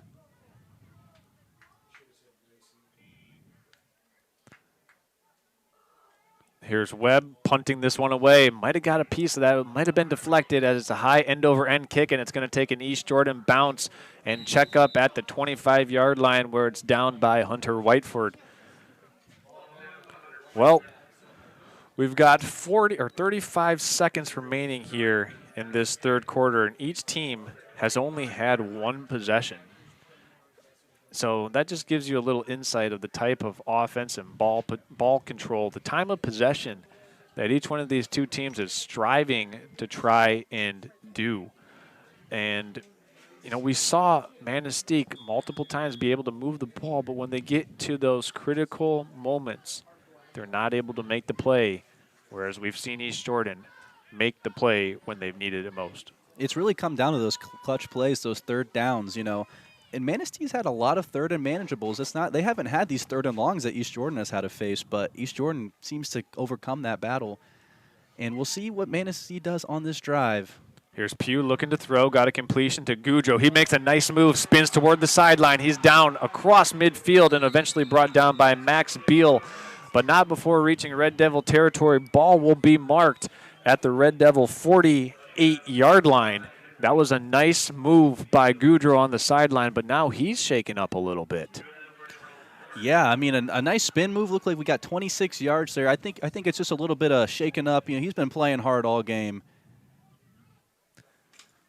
And that's, I don't know if that's definitely a cramp there for Jackson Goudreau, as the athletic trainer is going to come take a look at him. And that's the one thing about the weather not being so hot tonight, is that you don't have to worry about the cramping as much as you do if it were 80, 85 degrees. Here's Pugh handing off up the middle.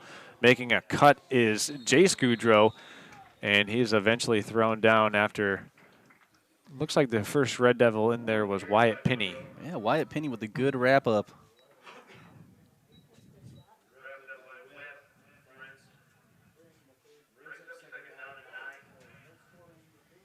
As the third quarter comes to an end. How about that? It's still 14-0.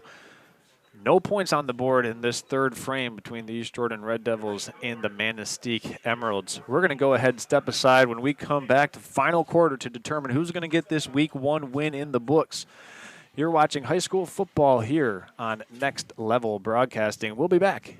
Hi, it's Kevin Klein from TVC Airport. We're proud to help keep you connected to high school sports in Northern Michigan, so you can stay in the game all season long with TVC, your Northern Michigan connection.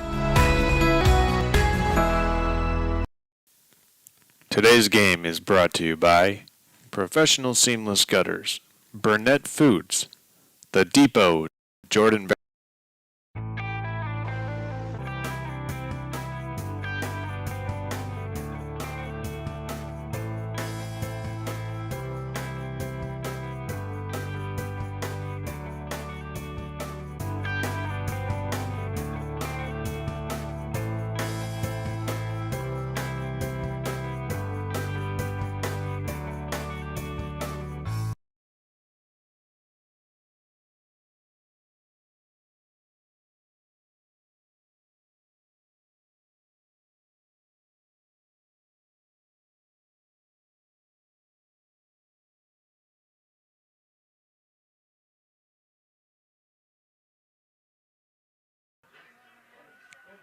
All right, welcome back. It's officially fourth quarter here from Manistique, and we'll put 12 minutes on the board. Let's go ahead and make it official. As we see Mac Pugh up the middle on 2nd and 9. Looking like he gained a yard or two at most. Setting up another third and, relatively manageable, but we've seen that he's, Manistique in a lot of situations of these 3rd, 6th, 3rd and 7s. It's going to be interesting to see if this is one of the times where they can take advantage and convert on this 3rd down to get some points on the board in this 4th quarter.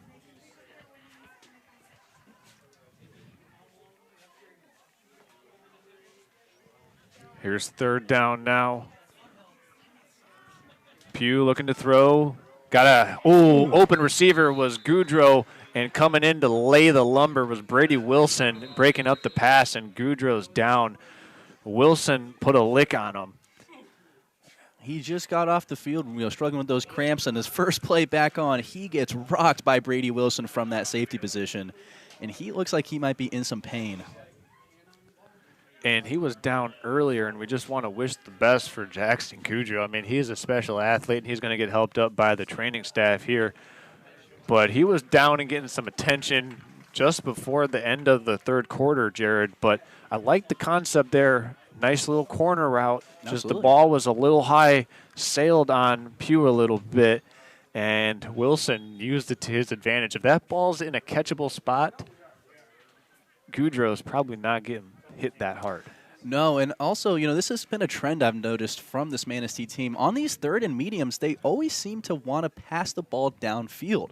Deep downfield, too. Yeah, and it's honestly quite confusing trying to get points on the board.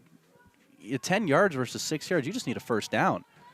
And they are going to be going for it on this 4th and 7, a must-need for this offense. Here's one man in motion. Pugh dropping to pass. Pressure up the middle. He evades it. Looking to throw now. Got a completion to Goudreau. That's Jace Goudreau. A huge 4th down conversion for the Emeralds.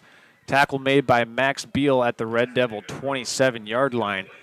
But that's going to move the chains for Manistique. Yeah, Thomas Mayhew on the pressure, chasing down Mac Pugh, and he threw a beauty. That was right on the number 8, right there. And, that was I think that it might be the first 4th down conversion, second, actually, 4th down conversion for this offense, in a must-need one at that. They really need to get points on the board, and they are lined up just outside the red zone on the 27. There's a pistol formation now for the Emeralds. Pugh is going to turn and hand off. There's a face mask that gets called, and this is Jace Goudreau, and a couple of face masks will be penalized here, and that'll be a 1st down given to the Emeralds after the penalty. Well, it looks like with the yards and the penalty, these Emeralds are going to finally have their red zone chance on this side of the field. So the face mask is enforced from the 28-yard line. So that'll put the ball, should give it to him about the 12. They mark it inside the 13. So here's the first, I believe, second 1st and goal for Manistique. They got it to the 10-yard line earlier in that, I believe, first half in the 2nd quarter. Yeah, last possession in the second quarter. They did get close, but ended up turning it all over on 4th down. Here's empty formation. Jackson Goudreau in motion, but Pugh is going to keep it. Makes one man miss in the hole and is eventually brought down. After about a gain of 5, seems. Yeah, and guess what? Garrison Henry, sophomore, once again in on the stop. Oh, this East Jordan squad, they've got some nice seniors, but they've also got, 2 really great sophomores and a couple great juniors. William Webb kind of headlining that junior class at QB. As we see, I just see athletes. You just see Absolutely. you just see fluid athletic movements for East Jordan, whether it's at the their 3-tech or out at safety. And you see a lot of heart, and that's Yep. one thing I've really noticed with this East Jordan team. You even see it on tape. They play. Here's Pugh taking the snap. He's got pressure in his face, throws it up for grabs, and it is caught. What a pitch and catch. Mason Kripla on the receiving end for a 9-yard touchdown grab. And the Emeralds are on the board on the Hail Mary, if you will. Oh. Krupla catches it, and we do have a Red Devil down as well. Yeah, it seemed like, Mac Pugh was kind of getting pressured and kind of just threw a ball up there, hoping my guy would get it. And he did. Mason Krupla, he high-pointed that thing just like a rebound. Wonder if he's got some basketball in his background. Well, I mean, you look at the roster, Krupla listed at 5'11", 165. So maybe he was just in the right place at the right time, but got to credit him for his ability to track the ball in the air. Earlier on in the game, we saw Curtis Crawford have an interception for East Jordan where he tracked the ball in the air perfectly. Absolutely. And right there, Krupla tracking the ball and putting the Emeralds on the board as well.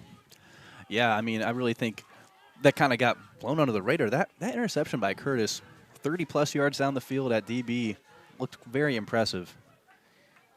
As the Emeralds line up for their 2-point conversion. Pugh rolling to his right, and no good in the end zone. Coverage applied there, and nicely played in the East Jordan defensive secretary by Curtis Crawford. So the Emeralds put 6 on the board. So let's go ahead and put them on the board as well. For all of you tuning in at home, we thank you for making us a part of your Thursday evening, wherever you're tuning in from. Charles Strail, along with Jared Stamen, Jimmy Deskamp running our videography tonight. You can take a look here at the sky in the evening, night up in Manistique right now, and got some clouds rolling in. But, Jared, let's just recap that drive by Manistique. And, well, really it came down to the 4th down conversion. Yeah, it did. And, they finally got one of those, And then there was another 3rd down where they tried to push the ball downfield, and funny enough, their conversion was pushing the ball downfield. Yeah. It finally worked off for them. Enough times you practice it enough times, you're going to get there. And the Emeralds proved that there's some truth in that.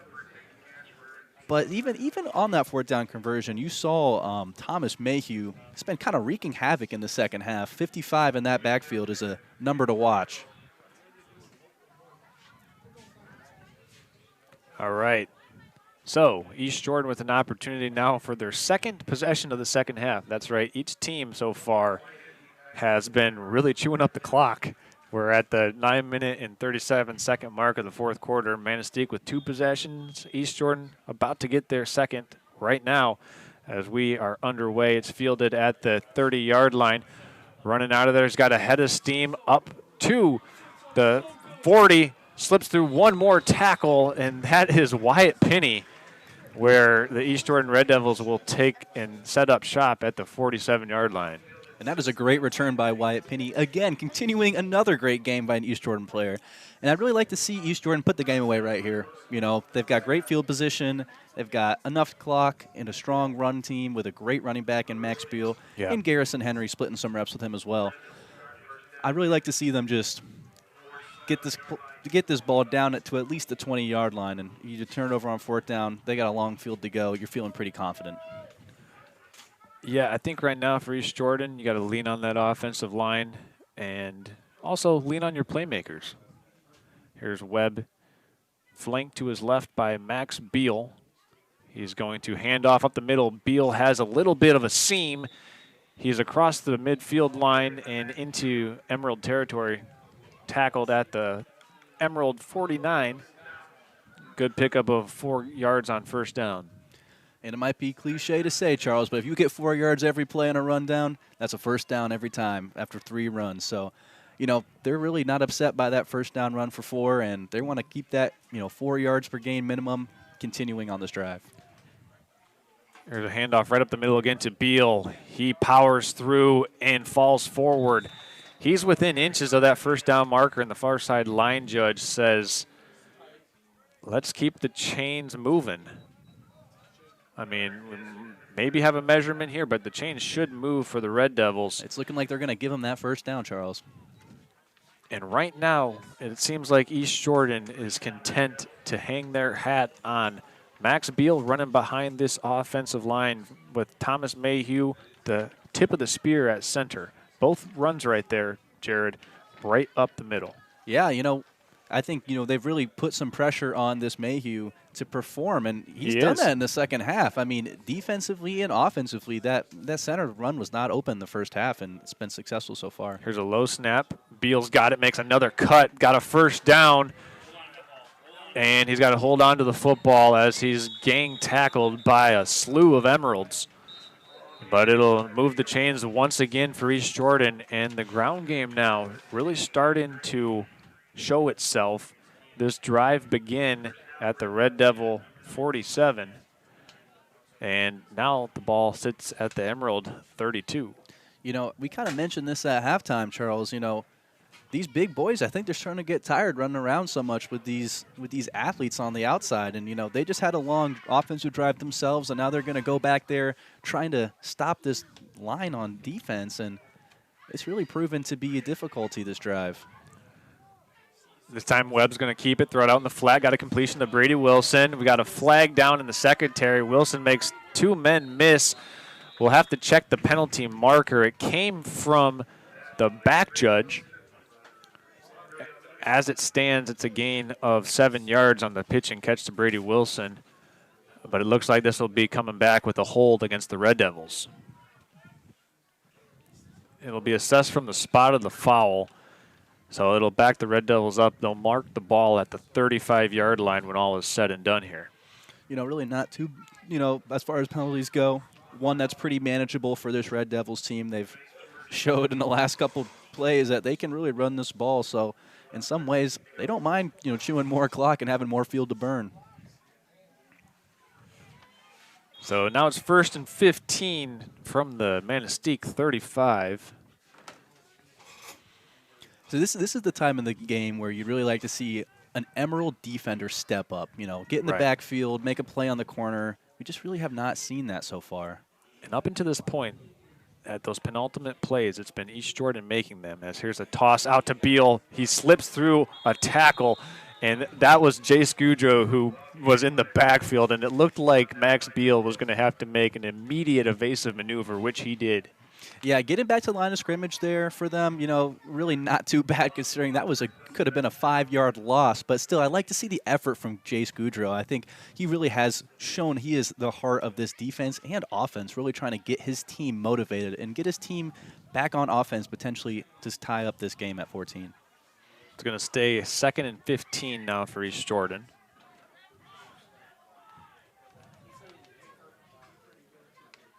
Emerald's playing man on the perimeter. Swinging it out to Beal in the flat. Makes 1 man miss, but can't evade the second tackler. Big hit by Cooper Graffos. And that's a tackle for loss, pushing the Red Devils back by about 2 yards there. Graffos has shown a propensity to play with fire. Yeah, anytime you see one of those hard hits, you better expect number 13 in green to be on that end. He doesn't really shy away from contact, and seeing him and Max Beal go at it is quite the gladiator matchup. It certainly has been fun to watch, and we've now seen the penalties here for East Jordan. That holding penalty really kind of got them out of sync. They were moving the ball along at a good clip, and that penalty pushed them back. Here's 3rd and 18. Will Webb dropping back to pass. He's got some pressure in his face. Got a completion to Wilson. He's got a first down. Brady Wilson all the way down to the Emerald 17-yard line. What a pitch and catch for the Red Devils. They convert on another 3rd and long, Jared. As we keep saying, this team, just any time there's a 3rd and over 10, it's like their money drive. They don't really seem to bat an eye. Will Webb has been phenomenal passing the ball on 3rd down and 4th down this game. And he continues that streak with another hookup to Brady Wilson for another first down, gaining about 22 yards. 22 yards.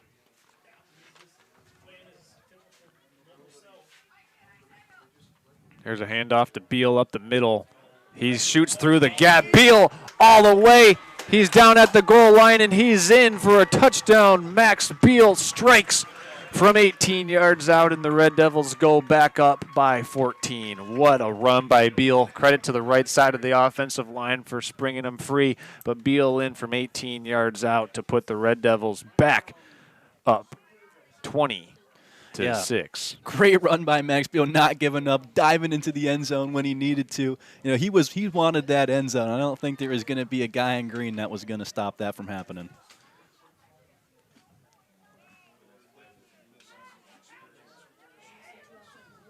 So the Red Devils strike back after Manistique put their first points up on the board. East Jordan gets the presuming kick and takes it all the way. Here's a 2-point try. Webb rolling to his right, still holding it, now tosses it away, and it's incomplete. So the Emerald defense stands on the 2-point try for East Jordan. However, it's back to a 2-possession lead for the East Jordan Red Devils with 5:25 left in the fourth quarter. So less than half of this final quarter to work with for Mac Pugh and Emeralds. Yeah, they've really got to get the show on the road. You know, they've got to get some, hopefully 1 to 2 play drives if they really want to have a chance to get back into this, because Max Beal and that offensive line is just really wearing them down. So if they get that ball back on defense, if they do score, it's going to be quite the uphill battle to get the ball back in their offense's possession. Yeah, it's just one of those things where you thought, and I said it at halftime, would this game come down to the East Jordan offensive line and Max Beal running the football? And we saw it there. And they really do it at the point of attack. And you do have to give credit to Thomas Mayu, Wyatt Dion, and Griffin Boyer, the rest of that offensive line, for working hard in the trenches there, because Max Beal might have broken 2 tackles there, but they weren't until he was 6-7 yards downfield. So anytime a running back the caliber of Beal can get going downhill, it's really hard to bring him down after he gets 6-7 yards of steam built up. Yeah, phenomenal player. Excited to see him for the rest of the season as East Jordan kicks off, seemingly going to go for a normal kick here. Don't think the onside really plays into their favor at this point in the game. Well, you've got Dion and Boyer there. Let's see who takes it. As the crowd quiets in anticipation. And this is Dion kicking it up and going to drop. It bounces off of a shin. And let's see who's down, and it's East Jordan football at the 35-yard line. It bounced off of a Emerald shin, and the Red Devils recover another onside. Well, I can't even call it an onside kick, but another special teams specialty by the Red Devils. And even though it wasn't an onside kick, just the amount of spin on that ball, it almost looked like there was some intention behind, you know, the way he kicked it. And even if there wasn't, it ended up working in their favor. And this seemingly might be the dagger in, Manistee's hopes of coming back. Certainly an opportunity to deliver the knockout blow here, as you would presume East Jordan will keep this ball on the ground and really run some game clock. Yeah, I'm curious if we're going to see any more Garrison Henry at running back, one of the sophomores on the team. You know, he's splitting reps with the great Max Beal, senior, but, you know, running the fullback right there, have some good blocks. As Beal cuts this one out wide, he's got to hang on to the football. He's eventually wrapped up inside the 30-yard line by Mac Pugh, but Beal's got a nice gain of 7 yards on first down there, and this East Jordan Red Devil offense now, Jared, can really put a dent in the amount of time remaining here. Yeah, they're just going to kind of keep the balls in their playmakers' hands, but keep it on the ground, you know.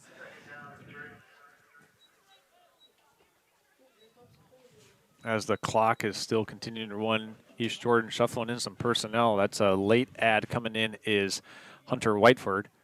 And we've got a false or encroachment by Manistique. That'll give East Jordan a free 5 and move the chains. It looks like they're actually calling that a false start on East Jordan. Okay. Backing them up about 5 yards themselves. And I believe that it was on Hunter Whiteford, the player that came in there late on the substitution and just kind of jumped the gun there on that snap. I actually believe I just saw the 4:41 on the game clock. That's what they're trying to say here. Or 4:31. 4:31 on the game clock. We'll get that adjusted on our scoreboard as well. Well, it'll be interesting to see how East Jordan responds here. You know, last drive, they did get the 5-yard penalty, and it really backed them up, hurting their drive before it ended up converting on 4th down. But curious to see what they do on this drive, presumably being much more conservative with a 2-possession game with under 5 minutes left. As the whistle blows to wind the clock, East Jordan, I would presume, will use as much of the play clock as they can as they look over to the sidelines awaiting some instruction. Webb and company well in control now in the 4th quarter, up 2 scores with the ball in Emerald territory.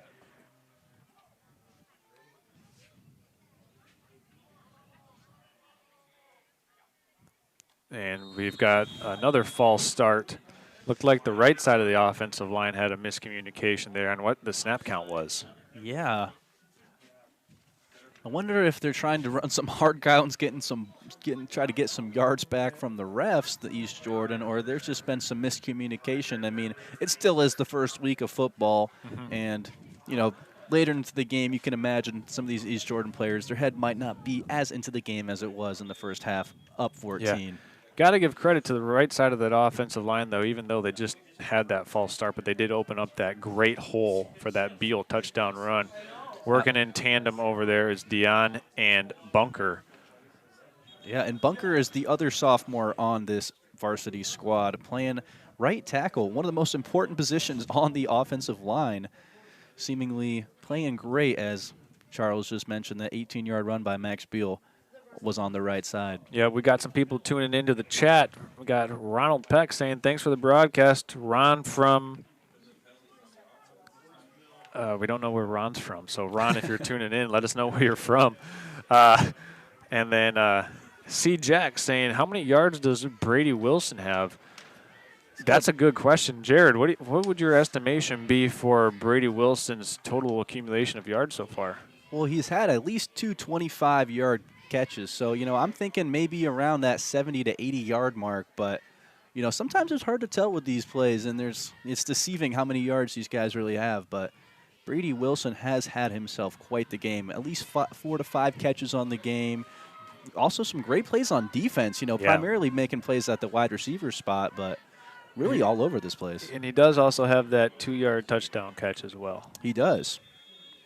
Touchdowns here for East Jordan, Wilson, and 2 for Beal.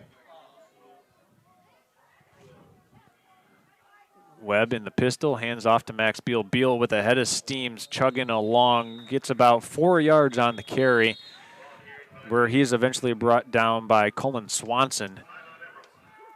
Manistique taking their second time out here with 3 minutes and 55 seconds remaining in this final quarter of play. So, Jared, your assessment so far here of East Jordan, obviously the penalties is something that they'll be able to clean up. We've seen a lot of pre-snap penalties, and with a win, it's much easier to learn from as opposed to learning from a loss. And East Jordan right now comfortably in the driver's seat to head back home, across the Mackinac Bridge, with a W in the pocket. Yeah, I don't think they could really ask for a ton more. This was a pretty solid showing for them. I think kind of make his, you know, make the outfield his own. You know, those zones are open over the middle of the field, and he's been showing that all game.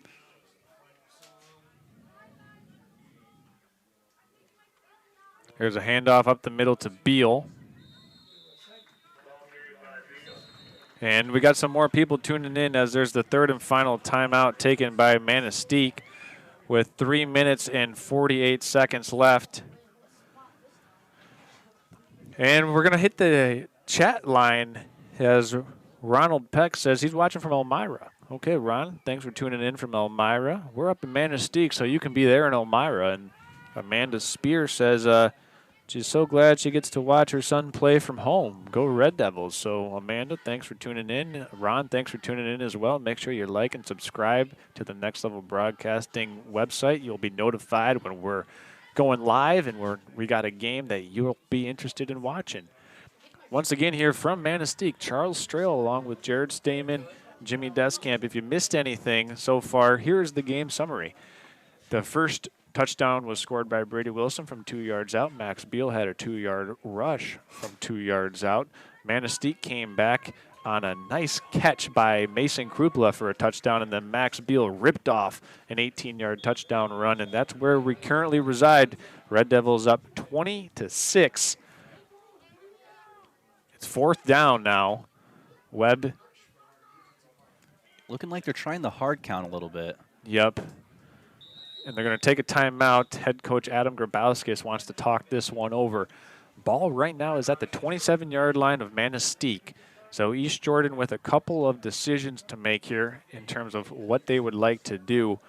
While we have an opportunity to do so, we're going to go ahead and step aside and thank all of our sponsors tonight for making this game possible for you. Jordan Red Devil football here on Next Level Broadcasting, brought to you by Burnett Foods, the Depot Jordan Valley Teen Center, Professional Seamless Gutters, the Charlevoix State Bank, and the Traverse City Cherry Capital Airport. It's a critical 4th and 4. Webb's going to hand off to Beal up the middle.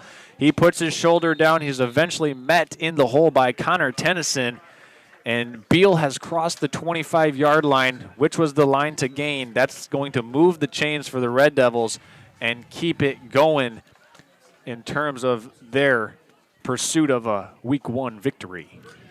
Yeah, I really think that was the nail in the coffin right there, Charles.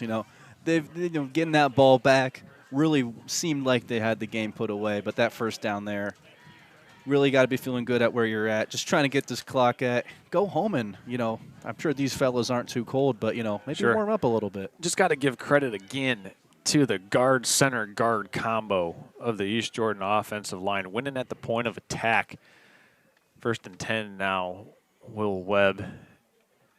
Hands off to Beal again. Beal cuts it back, and he's eventually brought down by, it looked like first defender in there was Cole Watchhorn. But just going back to the winning at the point of attack for the Red Devils, Jared, 51 Griffin Boyer, 56 Wyatt Dion, 55 Thomas Mahu. I mean, those guys right up the middle, and they've been doing a lot. Yeah, I really think I think it was probably heavy in the game plan. What we kind of said earlier in the broadcast, with a young quarterback, first time behind center. Ooh, as we see another false start on the offense, and also want to give credit to center here, Damon Olstrom. So I mean, the way that they've been working up the middle, that shows that your guard-center guard combination is blocking where they're supposed to be and being able to work in tandem. Not getting their combo blocks messed up, and sometimes getting up to the second tier, getting those linebackers. And when you can do that, you can create some big-time running lanes, because one thing that Manistique has done here is they've kind of shut down the running game for Will Webb. But East Jordan has been relying on Beal to carry the rock here in this second half. As Beal gets it up again, he's going to cut it back to the left, makes one man miss, 2 men, and he's eventually brought down at the 11-yard line, where he was finally dragged down on the play by Jackson Goudreau with 2 minutes remaining in this final quarter. East Jordan looks like they're going to be able to come out of here with a victory. They can simply take a knee right now and win this game. Yeah, I wonder if they're going to, try and really ice this one, get some little stats on the season for some of these seniors. I would imagine this will just be a knee. I mean, Manistique doesn't have any timeouts remaining. And as the clock continues to run. Let's see what East Jordan opts to do here. They're going to hand it off to Beal. Beal's going to turn it and keep his legs moving, where he's eventually brought down by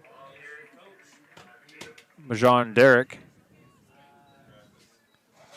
Also in on the stop was Cooper Graffos. Go figure, man. He's been in on a lot of plays. Well, while we have an opportunity to do here, Jared, I think it's time we award our player of the game here tonight. And I have a recommendation. You can make a recommendation, and then we'll come together to determine the winner. For me, I think my player of the game recommendation for East Jordan. We'll get this after this. Set the clock right. I'll let you go first. Well, I think it's hard to say Max Beal is not the guy. Sure. Constantly, he did have the fumble earlier, but he didn't let that shake him. And for a fumble early in the season, it's sometimes hard to get that mental right. I also I would say William Webb. He made almost every throw they asked him to. First time at quarterback, made right reads, didn't really try to do too much, and played pretty well. Jared, I kind of always had you pegged as a quarterback and receiver, running back kind of guy. I got to go to the trenches, man. I got to talk. My recommendation player of the game is Thomas Mayhew. What he did on the defensive line and offensive line, and he's actually going to walk away with our player of the game tonight. I'm making the executive decision here because his penetration on the defensive line and the way that he was able to work in tandem with the rest of that offensive line for East Jordan to make those running lanes available for Max Beal, I'm giving player of the game Thomas Mayhew. So that's going to do it here as the East Jordan Red Devils take a Week 1 victory over the Manistique Emeralds in Week 1. They'll head back south over the bridge with a victory formation and a W in their back pocket. We want to thank all of our sponsors this evening for making this game possible. We want to thank our friends at Burnett Foods, the Depot Jordan Valley Teen Center, Professional Seamless Gutters, Traverse City Cherry Capital Airport, and the Charlevoix State Bank for making this game possible for you to watch from the comfort of wherever you find comfort.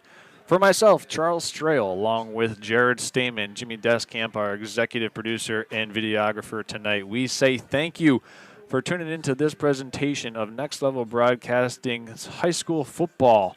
Until next time, ladies and gentlemen, we'll see you next week as the East Jordan Red Devils will be on the road once again. But if you're a fan of football, you can tune in tomorrow night to see a matchup down in Grand Traverse County on nextlevelbroadcasting.net or YouTube at Next Level Broadcasting as the Glen Lake Lakers will take on the Traverse City St. Francis Gladiators. And that one, East Jordan fans, will be one you want to watch because Glen Lake is on that schedule and looming large for a mid-September date with East Jordan. That game will be in Glen Lake, and that will be one you don't want to miss. So maybe an advanced scouting opportunity to do there for the Red Devils. But from Manistique, we say thank you and good night. Red Devils take it here, 20-6.